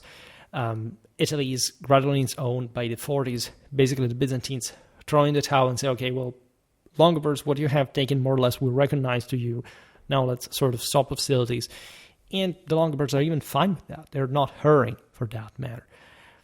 Secondly, such a thing like a permanent garrison is not quite properly in the mentality of the time. Right? What does it mean, permanent garrison? More than else, we can approximate by saying that would be some warriors settled as a community to defend the area. This is something, I don't know, the Romans did during their conquest of Italy with the Roman colonies proper, the citizens optimo iure in foreign lands it was a privilege, by the way, because it was connected with probably the right of wielding arms. Like in that colonial lifestyle, by the way, you didn't have to participate to the army because your presence on the frontier was already considered as sufficient. We can imagine something similar among the Longobards. We made lots of videos, especially for later medieval warfare, where we see when is the first time we are aware of, I don't know, some forces, some companies that were not disbanded. All right, it happens at some point. in the 14th century, but it's not like before there wasn't a long-term mentality like, okay, now we settle these warriors here. They will essentially encapsulate themselves, will seize the local fortifications, will live in this town, in this hilltop, right? Recently I made a video about early medieval Abruzzo, where we've seen, for example, how the Longobards, where did they settle? And you can see the actual places, the actual towns over some, mountains with a fortified hilltop. It's kind of obvious. There's a town there. You have peasants working the land. You have cattle. Pig herders were particularly important in Longobard society, for example, just like a bit in the general Germanic world. We know, for example, from the size of Nocera Umbra's castrum that 70, 80 people could live in there. And 70, 80 people, even assuming that, just 1/10 of them were armed, which would have not been the case, would have been more. But it's still, also considering the settlement, doesn't stop to the castrum, by the way, because again, there are people living outside of it. It's relevant. You can hold a raid. You can prevent this place from falling into enemies' hands during a coup or an incursion, whatever, and that's enough, right? For the 7th century, for places where, again, you don't really see many field armies around anymore. We've seen it also in other videos about Romano-Germanic warfare. And this is just for the castra. Imagine the civitates, the cities proper, that keep functioning in Italy, serving the broader governance roles, and alone, as such, dominate the countryside. A very important characteristic of medieval Italy is that, unlike certain parts of France or Germany, the entire countryside is basically under the city, right? There isn't a place that is properly segregated on its own somewhere in the woods, in the mountains, some desolated area. The city by itself controls the entire countryside. And if anything, next there is another city that can be held by the enemy, but it's still, this is by itself also the structure that the frontier will rest on. Without mentioning, in fact, just demographic concentration, and so obviously manpower in the defense of the cities and so on. Again, we have a relatively few evidence of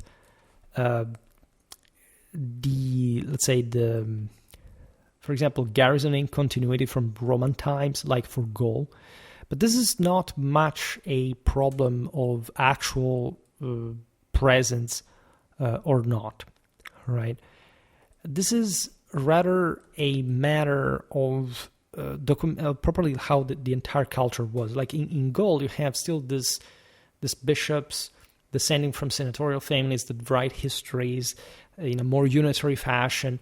In Italy, everything is more fragmented, also for the better, as we explained. There are more free and more freer people that think about their own sort of local business, and there is hardly the need to create a cohesive narrative for, after all, a situation like this that is still not even fully stabilized or in need of any particular self-representation other than what the monarchy does. And the Lombard kings are also fundamentally warlike. They maintain this pretty sort of regional Germanic sense of themselves, their election by the assembly of the armed people, etc.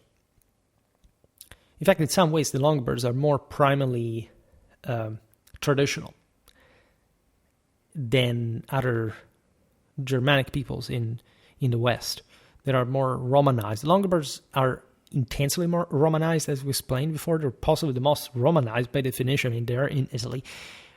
But they formally stick to the purest sort of, even they don't get any delegation of power from Constantinople. They don't try to act as Romans. If anything, in the later period, when they start conquering places like Ravenna, where there were lots of Romans, so it had been the Romance population, this nominally Byzantine-held lands, They styled themselves as Aistulf as protector of the Romans, right? Something like that, as a Longobard, as a Germanic king. But in general, there is a cohesive understanding that the horizons of Italy are, as we will see now, also geographically an obvious goal to at some point fulfill and to strive towards. Now, in the second half of the 8th century, under Frankish pressure from the Pepinids, the Longobard kings Aistulf, who we just mentioned, and Desiderius concentrated all forces at the aforementioned locks. It doesn't end well for them. Aistulf is particularly stubborn. He is going for the third time against the Franks. He survived all these clashes, even though he went head-on against the Franks. The Longobards were really something, but definitely not as militarily equipped as the Carolingians. Imagine, again, just the Po Valley being just big as just one of the pieces of the Carolingian Empire at this point. So even just by size, they would have looked, again, all pretty similar. They would have fought in the same way. They would have had the same kind of arms and armor and whatever. So courage alone does not work really. The objective, as explained before, was to stop the Frankish forces at the locks, hoping to sort of, say, starve and breach, sort of cutting their supply lines and or obliging them to sort of negotiate at some point in that situation, as they consistently risked to be bottled up there. In any case, once the Franks breached the Longobard defenses, the Longobard traditional tactic remained retreating to walled cities. At this point, however, things failed because, generally speaking, the Franks were much more powerful than, say, back in the previous invasions in the late 6th, early 7th century. So things led to, as we know, the kingdom's rapid collapse to Charlemagne in 774. Only Pavia resisted for actually an impressively large amount of time, 9 months, which was a massive stretch further for the Carolingian army. In no other occasion in the entire Carolingian warfare, anyone ever resisted 9 months of siege. This is a testament, again, to the impressive Roman legacy, probably in the fortified cities, right? And not towns, there are cities with capital C, civitates, right? And Pavia was impressively fortified at the time as the capital of the kingdom. So that was yet another massive feat to pull off. Again, we'll talk about Charlemagne's Italian campaigns because they are really a masterpiece, logistically speaking. Just the destruction of the Avar Khaganate compares in organization, etc. This point is also interesting as far as size is concerned. Again, the Longobards likely did not even have properly the amount of troops that the Franks had to some degree. This shouldn't be overly emphasized, but the problem with the Longobards was, if anything, stopping the Franks at the locks, because once, say, in open field, they would have had some greater advantage. And so they realized that going into open ground was too much. Legislative changes under Ratchis 746 ordered, quote, ut marcas nostras Christo custodiente sic debeat fieri, ordinatas et vigilatas, and Aistulf in 750. These are all additions to the Rothary's Code, as it was the practice in Germanic laws in general. Addressed, the latter addressing, by the way, clausas qui disrupte sunt, introduced, so pointing out to the fact that in general there was, well, in Aistulf time, obviously the locks would have been destroyed because the Franks had already entered the kingdom, right? But there is in Ratchis, it was Aistulf's brother, by the way, they were both Friulan, and put there, by consensus, also in the wake of Luthbrand's policy, because they had saved his army at some point by fencing off an ambush of the Spartans and the Byzantines in the rear guard, right? They had distinguished themselves as these leaders after having initially, right, escaped Liutprand's justice as freemen, and so also admired for this, right? They had now to cope with the harshest time with the Frankish pressure, and they introduce, if anything, this notion of the mark. We associate the mark mostly to the later Carolingian districtuation of militarized frontier provinces, but the Longobards had already thought of them and were trying to make them work as properly more militarily organized provincial districts, functional as far as military border territories, right, during intense warfare, which is really interesting because it shows really a more comprehensive strategic thinking, right? It means that the kingdom was really, as we know, also by the general historical events, maturing in a more cohesive political, territorial unit, sweeping, again, the peninsula from foreign presence. And in fact, from the late 7th to the early 8th century, the kingdom, having developed a clearer territorial structure with defensible frontiers, marked a significant step forward in the practical and also psychological approach to more scientifically organized borders. As we've seen, the Alpine locks ultimately failed in the 8th century due, if anything, to internal Longobard weakness. It's possible that, had things gone better in Longobard politics, they would have even succeeded in defeating the Frankish invasions at some point. If you look at that phase in depth, you realize that every year things were changing. Really, there is nothing strictly deterministic about the Frankish expansion into Italy. It was very likely for it to happen, but not necessary or just obvious. Isulf and Desiderius were abandoned by opponents, internal opponents, after initial defeats, which is also kind of normal because the leader has to win after all. There were, however, deeper issues, and in fact the sense that opposing oneself to the Franks that had already reached that enormous level of power was somehow futile, right? Many Longobards ignored mobilization orders, forcing reliance on city defenses. In some cases, a desperate feigning strategy, unlike Author's time when they were, if anything, some barbarian garrison rather than a native ruling establishment. However, also understandable in as much as the enemies that they had to face back in the day were sort of themselves more,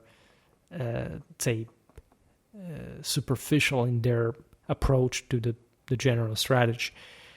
Between Charlemagne and the Longobard Kingdom, we're really looking at the major, again, Western powers essentially confronting themselves and eventually gearing up for what eventually will turn out to be, a Frankish conquest of the Longobards, but also a full integration of the two systems into something bigger and historically also quite successful. Large-scale Longobard castle networks remain to this day unidentifiable. For all the reasons we explained, there is no proof that the Longobards ever started building or organizing a specific frontier by sort of standardizing the local supply system, like garrisoning, like long-term forces. Everything was already more or less ready for defense, and if anything, it was just the mobilization of the national army under the kings of Pavia that mostly remains the most impressive display of Longobard force. Castra obviously existed in frontier zones, as we explained, from a long time. And the Longobard invasion, as we've seen, had contributed to turn even some places of the Apenninic hinterland into such frontier settlements. However, the notion that some of these communities would be purely military, so that at some point they were chosen simply by, say, a king to be settled in a certain place for any explicit royal strategic order, is not at least documented. Doesn't mean it may have not happened. It's actually pretty likely that most dukes would organize their territory accordingly.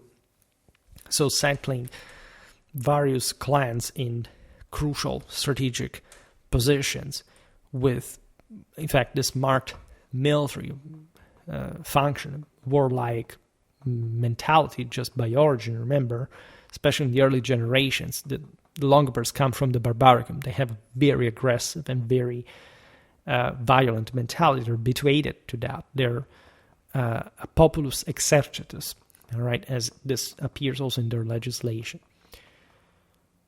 There are also the limits of archaeology to an extent.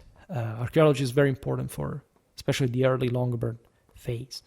And when especially they still buried their men in arms.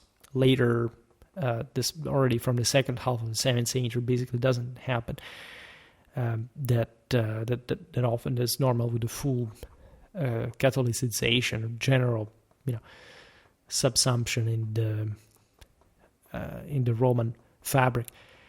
The castra at Nocera Umbra and Casteltrosino, those are very famous archaeological sites, guarded the Via Flaminia and Salaria respectively, thus having a very specific strategic function. Only Nocera's cemetery reflects a military community, at least based on the age, wealth, and armament of the deceased. Casteltrosino has also very famous weapons, certain skirmish axes that are basically like sabers, 60, 70 centimeters, that are really telling us that there was a lot of raiding warfare there, on horseback, by the way. So archaeology can be dual, right? If you don't see too much militarization in the burials, you still can't say that the overall picture wasn't that. There is also a challenge put by toponymy. There are all a series of references, for example, to the Michaelic cult that was, as you know, quite militaristic among the warrior saints, but it doesn't necessarily refer to a militarized community in particular. There are also, of course, doubts regarding the actual etymological origin of these toponymies, meaning that we don't even know necessarily how or when a certain name was conferred, whether back in the day these places were settled by the Longobards or some sort of militarized bunch in particular. So it's difficult, really. Places like Fara, which comes from fahren, which means to travel, the Fahrgemeinschaft, and the migration era. So, like again, probably that more militarized war band, right, and maybe migrating also with their families, is an interesting indication of that original Longobard origin. The same goes for Sala, which means whole, right, a bit like the one of Vienna with the Nibelungs massacred. So there is no doubt that the original meaning of the name was connected with this Germanic military mindset. However, Italy was so much Longobardized that names like Fara, or there are literal towns called like this, and that were surely Longobard in some cases, but others, like given the fact that these names were so common in the early Italian vernacular, do not really tell us whether maybe, I don't know, a town that was founded at another point, maybe in the Carolingian era and some other point, having a Longobard etymological Longobard etymological origin has necessarily anything to do with a Longobard settlement originally in that very place, nor that this would have necessarily been probably a military colony of some sort. There are, for example, some enigmas. There is a town called as Monfumo, which literally means Mount of the Smoke, right? And so this has been attemptably linked to military smoke signals that were surely used across pretty much all over Europe, like to signal. The Romans did it as well. They could literally get information pretty rapidly from a country to another just by light or smoke signals. I also made a video about that. Just by sight, right? Information traveled extremely fast. When, however, there was probably an organized net of this. So does Monfumo necessarily stem from that? And we can assess its sort of strategic function in the Longobard settlement. We can't say. Moat as well, which is literally together with moat, right? Definitely refers to fortifications. But we do not know exactly when the name at some point was given to the settlement, which could have been later, 9th, 10th, 11th century, we don't know. There are some different names connected with the idea of Longobard garrison, for example, the same Roman one, because of some sense that would have been, by the way, also before the general Longobardization, some Roman communities that were still armed in these towns, and the Longobards accepted as autonomous also to defend the territory in order that they had captured later and brought the name of the Romans. Armanoro is another one, which has to do with the Arimanni, the men of the army, right? Connected also with the higher sort of traditional sense of nobility in arms. Maraman, which still in the Venetian dialect today means turbulent, and that actually stems from this Germanic idea of, the Longobards being bold and violent and aggressive, and it's all very anthropologically ascertained, right? Also in the etymology, there are very interesting stories from Paul the Diacon, including about the Friulan nobility that got itself slaughtered at some point because they insulted each other. Who was the most courageous? You're a coward. Okay, they charged uphill against a Slavic fortified fort, and they got slaughtered. Finally, probably there is Arimania, right?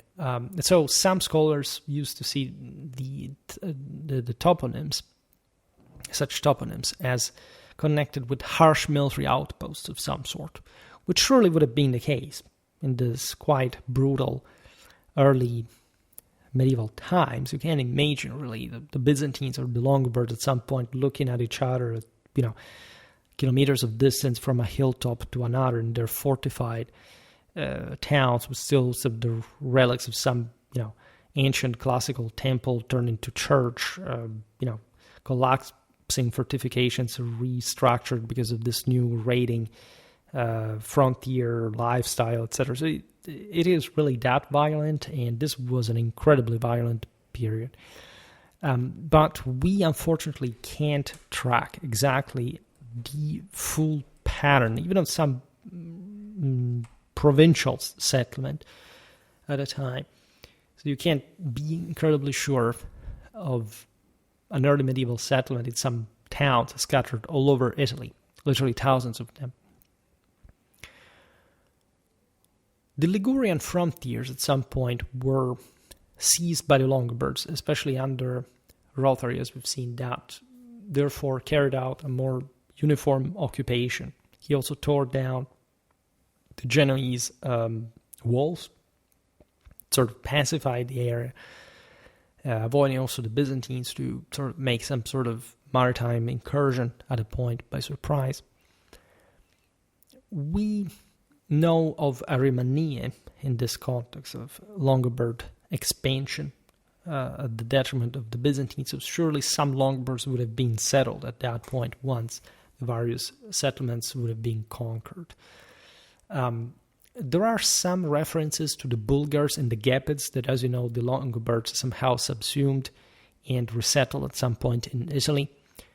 But some placements may seem illogical. For example, why placing some Gepids in front of the Byzantines, given that historically these had backed the same people against the Longobards? But we can't really know for sure. All right. The Arimania was once viewed as a royal warrior garrison on fiscal landed borders. And instead, it more likely or more frequently refers to groups of freemen maintaining public ties amid rising seigneurial bonds. Makes sort of more anthropological, also military sense at some point. Both things would have been true at some point, but only town by town, settlement by settlement, community by community. There was surely an idea of, again, there were some Arimanni that were recognized as probably the men of the army and freemen, and in this sense provided with a level of nobility and prestige that was all one with their exercise of arms. Arimanni appear in Ferrara, where the Longobard settlement was late, and in the Aosta Valley, where Longobards actually never arrived, because this was under sort of from the Frankish watershed. So the question is how, why? Naturally, there are stories that we don't know, and it would be, in fact, probably more prudent to actually presume that all these things would have, the unthinkable would have happened. It's just that we don't have any explicit reference or explanation. Collective land grants. For example, the Mons Silva Rimanorum, right? So that is the Mount Wood of the Arimanni, Gualdus Exercitalis, Silva Hominum Reatinorum. So they're all references to places given rich in resources given to men of the army, of properly of homines. Here it's relatively vague, but still they are kind of, people would have been at least levied for the army at some point. For horse pasturage, mostly that would have also developed an important cavalry horse supply, were in fact tied to Aistulf's 750 cavalry laws. Basically, Aistulf tried to reform the Longobard army. At least he issued a recruitment law that was more sort of explicit about the various classes of recruitment. Would have sort of always existed, but he also introduced one for those people who did not have land but money as wealth, and so they had to participate for this. This is really typical, especially of Italy. They had a lot of monetary economy already at the time, and it would be like, I don't know, in the later communes, like if you had enough money, you had to serve as a knight, even if you, in theory, didn't have a proclivity for it, even though, of course, it was an enormous privilege to have enough wealth to support a knightly lifestyle. And that's exactly what you wanted to pursue yourself.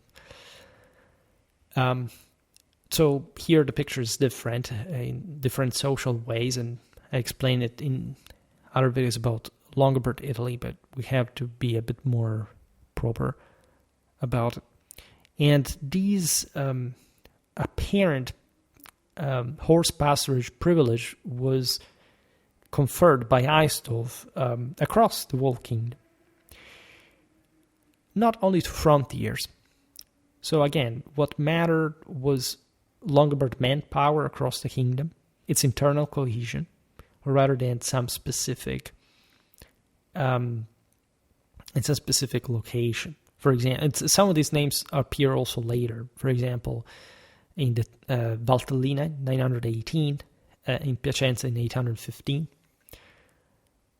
We have the Tuscan Lombardi in the 11th century. So this is far later. Again, the Italic kingdom within the Holy Roman Empire has remained essentially the Longobard kingdom. It's run by the same Longobard law that remains later next to the imperial constitutions, feudal law, right? We've seen it in other videos as well. And any attempt sort of to tie the obvious Longobard legacy in Italy including surely the one connected with some ancestral connection of nobility with some Longobard aristocracy, etc., is not specifically referring to some sort of military garrisoning connected with an ancient frontier system organized by the Longobards on purpose. It may have been the case, but it's not explicitated. For example, this Lombard in the 11th century had, as a clan, a military castral family system, right?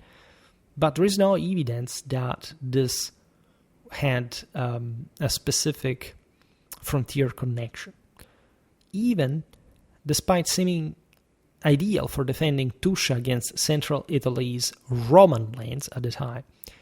I made multiple videos about 11th century Tuscany. This is the age of Matilda of Canossa, of the clashes also between the feudal nobility, the nascent communes, and so on. So military lifestyle is maintained. Personally, as far as I've studied about medieval Italy, there is a greater militarization of the Apennine. There's no doubt about this. But this is also the case because the urban lifestyle is less developed there. And so there is a general militarization. These clans ruling in the Apenninic castles are more dedicated to warfare. They specialize into that. They go fight in the more developed places for hire. This is a bit like the origin of the condottieri as well. So it does not mean that they didn't have a frontier function, because everything is a bit of a frontier here, also in the later Italian political developments. But it's the result of a pretty military active region in Europe, probably the most bellicose of the entire continent.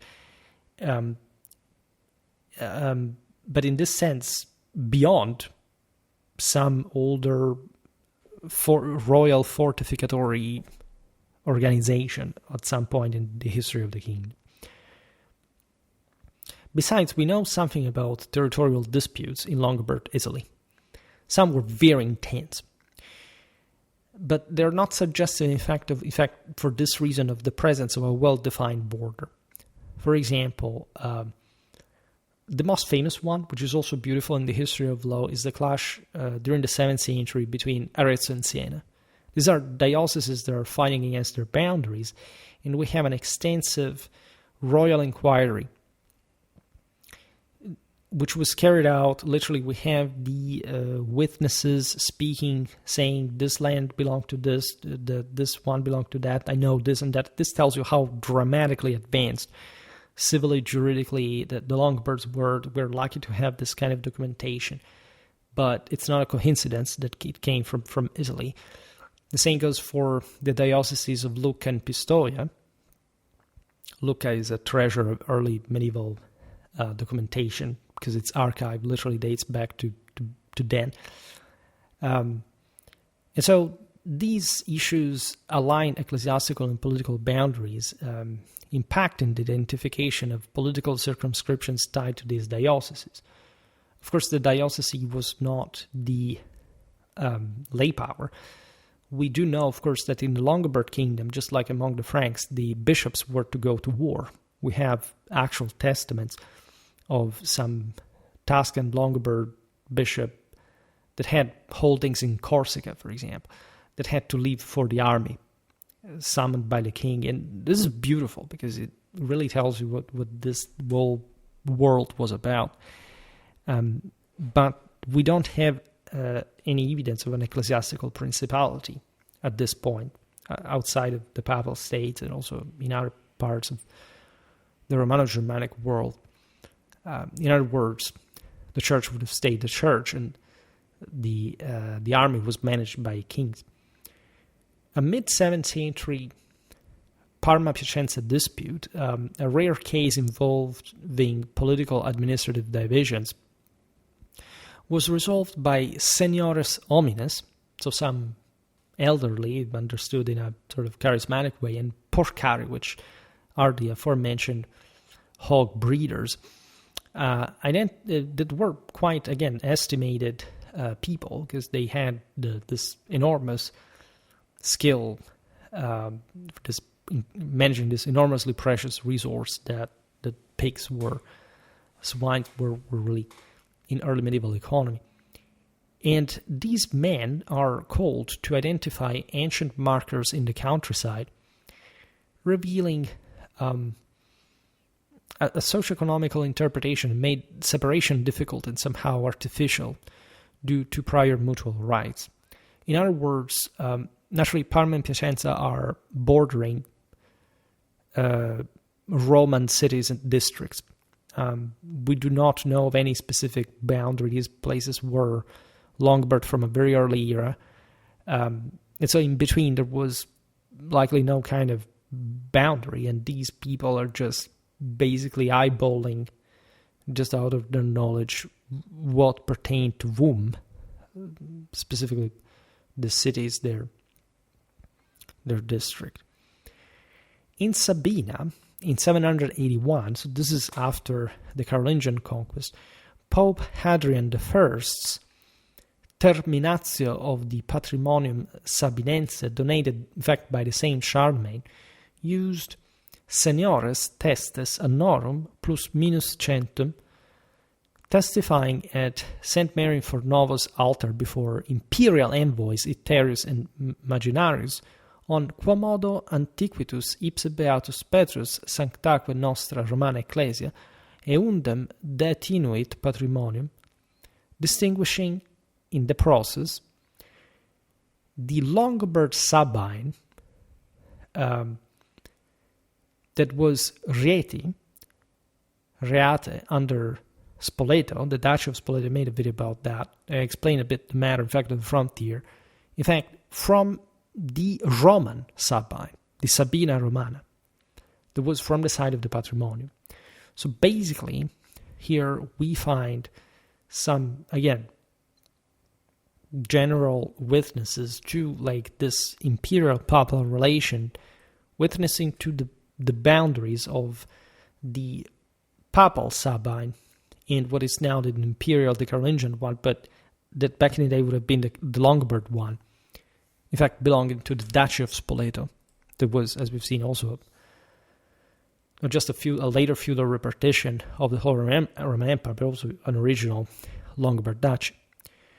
So Hadrian's letters shift from the Patrimonium Sabinense to the Territorium Sabinense across 4 missives to Charlemagne, to the differences between the Patrimonium and the Territorium of Sabina. Right, so there is a difference between what pertains to the papal possessions and properly the territory entailed. And in this sense, Hadrian protested delays in the donation's delivery, aiming to claim the entire southern Sabina for his own, leveraging prior papal and Byzantine rights despite Longobard concessions of some masse, their further territory. Even Desiderius called Wict, Perfidus by Hadrian, granted masse, but not the territory, quote, sub integritate restricting papal claims. What does this mean? It means that the Longobards, this is really normal, because they had a general relation with the papal states, had at some point granted some land in their own territory to the church as a sort of, donation, but not because the entire district was papal. The entire district remained Longobard, just this land within it belonged to the Patrimonium Sancti Petri. This happened also with other churches. In this case, it was the one of Rome, right? So interestingly enough, you find this sort of apparently non-fractured territory. It was just like a patrimonial mindset. And again, in fact, in the later Longobard period, indeed, the frontier with many parts of Papal Byzantine Italy were practically just nominally just tolerated, were considered just, okay, like it's a territory. We don't need even to garrison, to fortify it. The most important thing is that we sort of recognize the spheres of influence. And if we have to walk in with sort of boots on the ground with the army or whatever, we will do it, but we we're not in a hurry for doing it in the moment. Now, the Sabinus border was a hotspot since the Longobard arrival because it was pretty close to Rome. And so, of course, an intertwined papal, that is patrimonial in this sense, and Longobard military de facto control, possibly with papal masse as the aforementioned papal masse as semi-independent enclaves from royal spolitan ducal jurisdiction. Elderly witnesses, as in Parma, Piacenza, or Siena-Arezzo disputes, that were mostly clerics, swearing on the ecclesiate plebs' ownership, so they were literally called, as always, obviously, to swear on the Bible and on the their office as ecclesiastics, were essentially, by the juridical means of the time, the only way to assess how the boundaries worked, which again suggests the lack of some generally structured militarized frontier that everybody could sort of understand. Naturally, it's all a very traditional way of seeing power. Again, this would have been seen, I don't know, I mean, even in Anglo-Saxon England, in Francia, etc., this would have been kind of obvious. Given that, again, power was conceived in very different ways from the naturally materialistic one we do today, even just in conventional terms. There was a study at the beginning of the 20th century using a diploma of Pope Leo IV, the one of the Leonine Walls. We are between 847 and 855, so we are in Carolingian Italy. That was a pretty consistent continuation, especially at the time of Louis II, continuation probably of the Longobard Kingdom in terms of political, territorial, military functionality, right? The Longobard army still worked under Carolingians. Again, everything was more or less working in the same pattern. And we are aware of, by the way, this diploma from a 1207 copy made by the Bishop of Tuscania, which is a city in northwest of Rome, in the historical region of Tuscia, that was historically on the Lombard Roman frontier, and this was copied by the Bishop Virbonus of Tuscania. That was essentially to trace the Longobard Roman divide along natural features like the Via Cassia and Claudia that crossed nearby, right? And this was, of course, one major logic, right? That roads had historically passed through specific paths, narrows, but there were cases where no natural boundary actually existed. Geopolitics does not really exist. For example, near the lake Vico, between the Via Cimina and the routes to Gallese and Viterbo, they're still in the same area. There were some marks properly posited. For example, a staphyle described in this diploma as et venit in staphyle qui divided inter ortem et comitatum Viterbiensium. The same staphyle, say another staphyle, same fashion, stood between Viterbo and the Byzantine Bomarzo. Now, we don't know exactly what this staphyle was, whether it was literally just a symbol or a fence, or it could even be an edge of some sort. Sometimes there were beams. The Longobards had this way of marking the land through, it's almost a step mentality, but for example, there are the pertiche that are literally some poles stuck in the ground that were oriented with the image of the heavenly glory that was essentially a bird in the area, towards the area where, for example, some soldiers or merchants had died in foreign lands. And there was a sort of cemetery, right? A monumental cemetery for these Longobards. And so we think that this diploma, we're not really talking about a fortification of some sort, but rather some sort of conventional marker for the frontier. We know a pass, that is to say a foot, of Luitbrand between Norcia and Blair. So this is tied to the homonymous king. Is noted as recte extenditur in pedem Leuprandi. So this essentially signaled the kingdom's boundary to those returning from Rome, and we do not know again what this fundamentally was.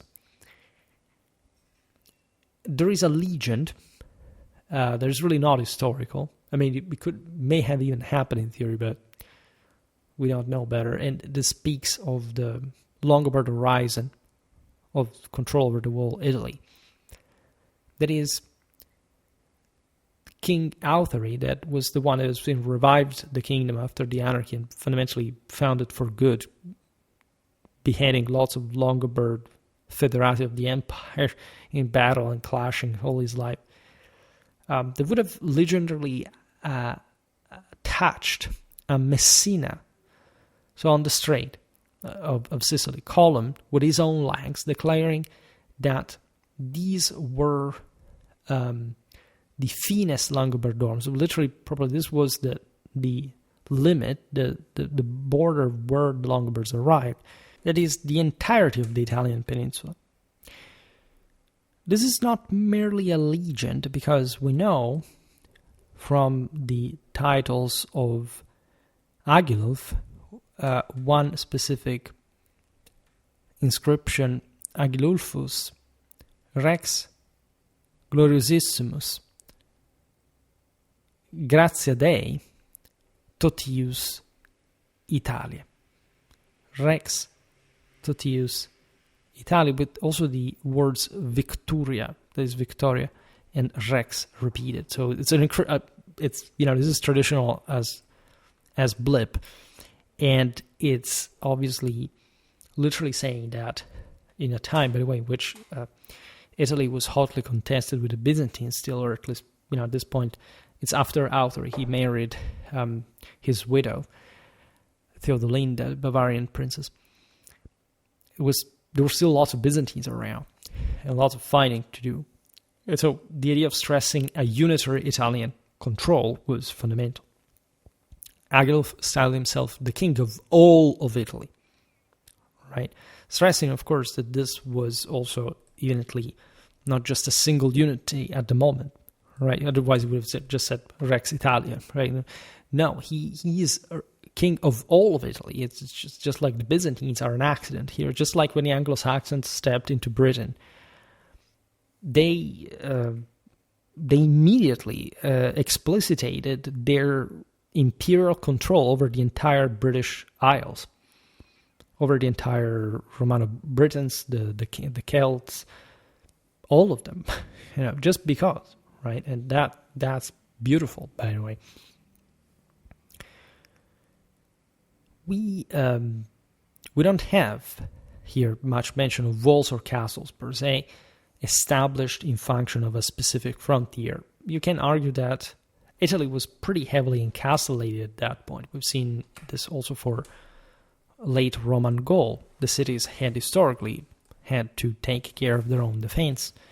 The Longobards entered Italy after the Gothic War, where a lot had been destroyed, but it still was incredibly rich place, and much was reused, right? In Spoleto, the Roman baths still worked for the Longobard dukes to enjoy them. The hippodrome of Milan was attended with chariot races by the same king watching. We're talking very, very Roman stuff in many ways. Just remember, the historiography of Italy is not so intense like the one of Gaul at this time, because Italy is more fragmented, and so there is less of a center simply celebrating this exploit. All right. We have, by the way, throughout Longobard history, lots of different symbols marking, for example, private property. So any kind of territorial, like some settlement community, had some symbols. There was the viffa, there was a straw effigy, the ticlatura or snaida, that was a tree marking. This representing, again, different symbols, some fences, etc. This were all in the old traditional mentality, some very specifically symbolic, but also practical meanings of recognition, of demarcation. And in Italy, it's plenty of some of these names. In Liguria, which was the region northwest of Capua, so it was very agricultural land, also in the south of Rome, stretching. The Longobards and the Neapolitans, the latter remaining Byzantines, co-managed the fertile plain, with tertiatores peasants serving both per at least a post-774, so the year of the Carolingian conquest treaty between Benevents, Erechis II, and some Neapolitan milites, interestingly enough. So basically, Benevent is in the hinterland, is, as we've seen, the capital. Made a video about the Longobardia Minor, that is essentially the southern Longobards that also survived as de facto independent polities after the fall of the kingdom, even though there were at some point also client states of the Franks and also a bit siding with the Byzantines. And in this case, we have the Beneventan Duke that makes a deal with some Neapolitans, so namely Byzantine, but the fact that there's a local Italian milites, which means some basic knights of some sort, and or aristocrats in general that share this enormously fertile land known as Terra di Lavoro, which in fact took the name after the fact it was, intensely exploited across the centuries. It was some of the most fertile places in Europe. So, given that we're just a bit after the Carolingian conquest, and this is just a deal between the Longobards and the Byzantines, we understand that there was an earlier form of shared exploitation, possibly tied, given this name of the tertiatores, to the tertia system, right? Another very important frontier area was the peninsula of Grado, where the patriarchal see of Aquileia had been shifted when the Longobards had arrived. The Longobards had maintained the see there, but the Byzantines had shifted the church to Grado. There is just a strip of land into the Venetian lagoon. And that the Longobards also ran with their cavalry at some point to loot the place, to ravage the place. And so it always remained this duo for an important amount of time. And we're around here the Carolingian conquest, and we know that Grado in particular was dually exploited by the Longobards and the Byzantines who still lived there. So also this does not really speak of a specific boundary in between. Right, these places had been fortified outposts because they skirmished against one another. I also made multiple videos about Aquileia, not as a single. We'll have to talk about, pass properly for the original series to the ecclesiastical principalities, right? Because they are really important actors throughout all the period. But there is this sort of in between. This almost no man's land, which is typical of some frontier areas throughout all of history, where, however, warfare is not so frequent. And so you can even have developed agriculture without any significant case of disruption. With, in fact, this namely hostile protagonists that actually are in a condition of power sharing over the place. This is fascinating because consider that some Romans, some Byzantines, as they were still called, because the rest of the Italians were considered as Longobards by this later period, were maintaining their Roman identity after the Longobard conquest, especially in the later period where you have we know less about the beginnings, and I explained this in some other videos I made about the Longobards, but in a couple of generations things change, right?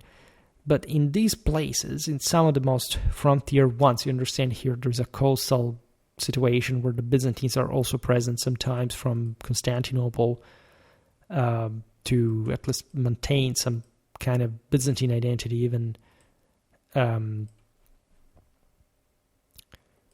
in a general say opposition to the Longobards, let's put it in this way. And there is a 726 pact under Luitprand recalled through the 840 Pactum Lothari, because we get it on the basis of other documents, like the Pactum Lothari was mentioning this in Carolingian times from this older pact under Luitprand that otherwise we wouldn't know. You see how important this tells you how bigger the world was, aside from the documentation. Set Piave River boundary between its greater and dry branches by the Duke of Treviso, Paulicius. This is interesting because that's an area marked by waterways, and so it makes sense that there would be a boundary in this sense constituted naturally by a river, which was generally the case, again, for other territories, even other districts. Usually cities were built on rivers, in the Po Valley, for example, or the affluents of the Po River from the two banks. They passed through the city rather than the limits, but there were lots of other of limits between the districts that were also with other rivers marking the boundary. So it's very interesting in this regard. So in this sense, we realize that, for example, in that case, in this 726 Pact of Luitprand, there wasn't a limit even set.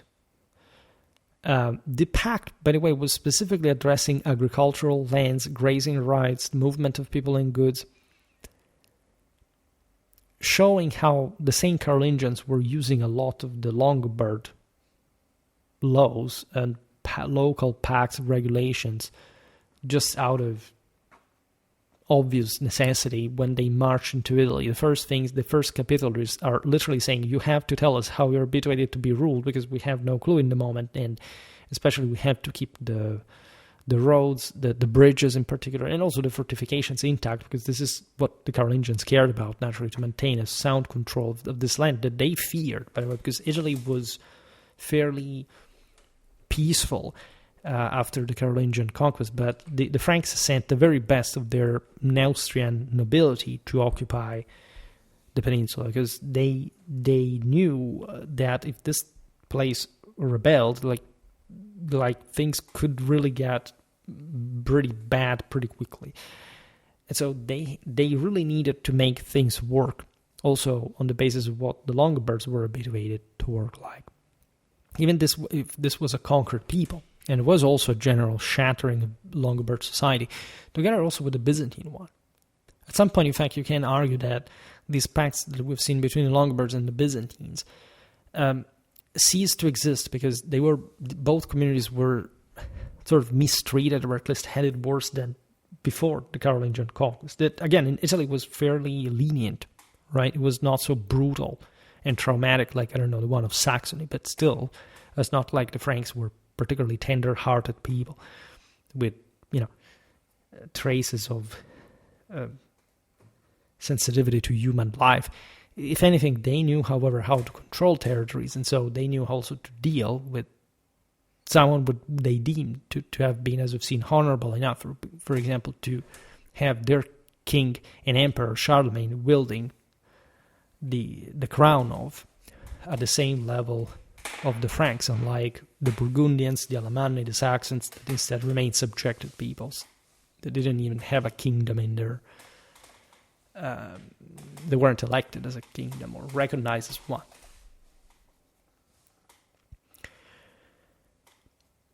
one. Treviso and Piacenza's charters show mixed onomastics among the landowners. This is important because it speaks of, naturally we're in a later phase where there are Romans still. There is a Romana Mulier in Piacenza, for example, which is interesting because Emilia was relatively close to Romagna, so it's possible that, I don't know, Longobard had married a Roman woman from there, and I don't know, she had come to live in Piacenza where the guy was. But again, this doesn't tell us anything specific about further frontiers, which again may have probably not exist. The Longobards had a lot of economical stuff going on, human agricultural and commercial development, that would have been impossible in a situation where everything was still, I don't know, entrenched behind a moat or whatever. Life was brutal, was violent.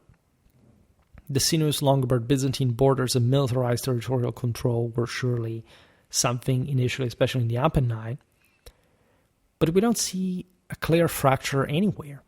We don't really have the impression that by the later times that there was some preceding level of territorial divide within the kingdom that, on the contrary, as we explained, was historically very homogeneous. This was the still old Romano-Italic country that, in a way or another, regardless of all dominations, of wars, of invasions, etc., was, however, still intact and fundamentally homogeneous, as also the Italian communal civilization will actually prove. Again, never mistake, namely, say, name only political fragmentation, by the way, if you don't understand even the traditional notion of power, like the fact that it can be different communities being like in a single bundle and being competitive against one another, not because there is no power that they can't wield.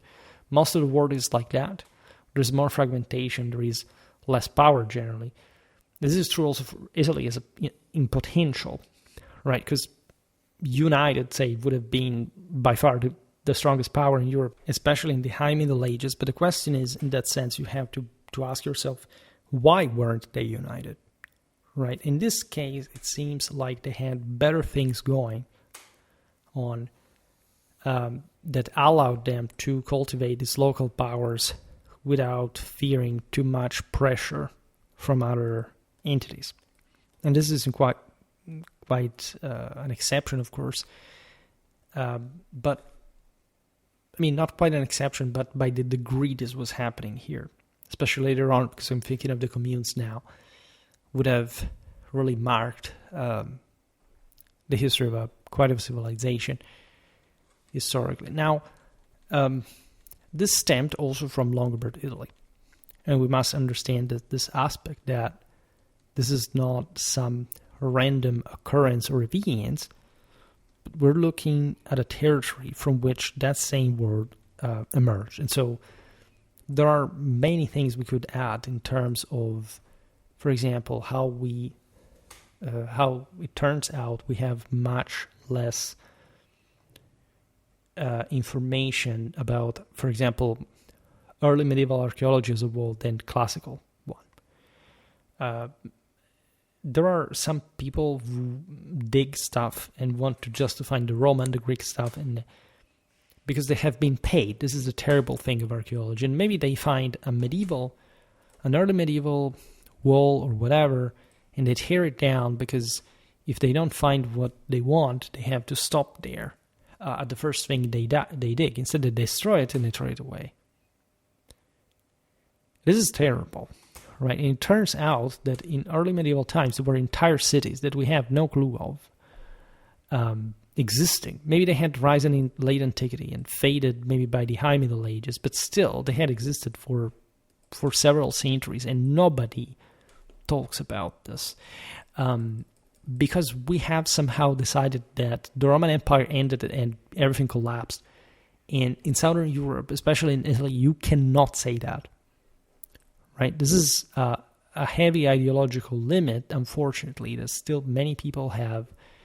And I think studying even the history of Longobard Italy is incredibly telling of a very different picture and quite interesting one that is worth exploring. in other videos like this.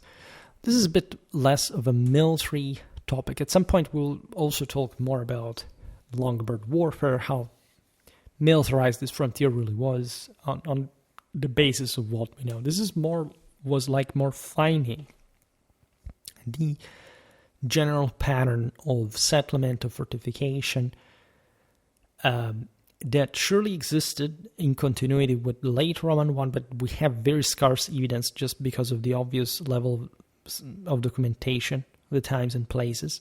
There are even some of the best and that show that there was a frontier that the Longobards had basically remolded for their own internal and external needs. Were very different from the late antique ones.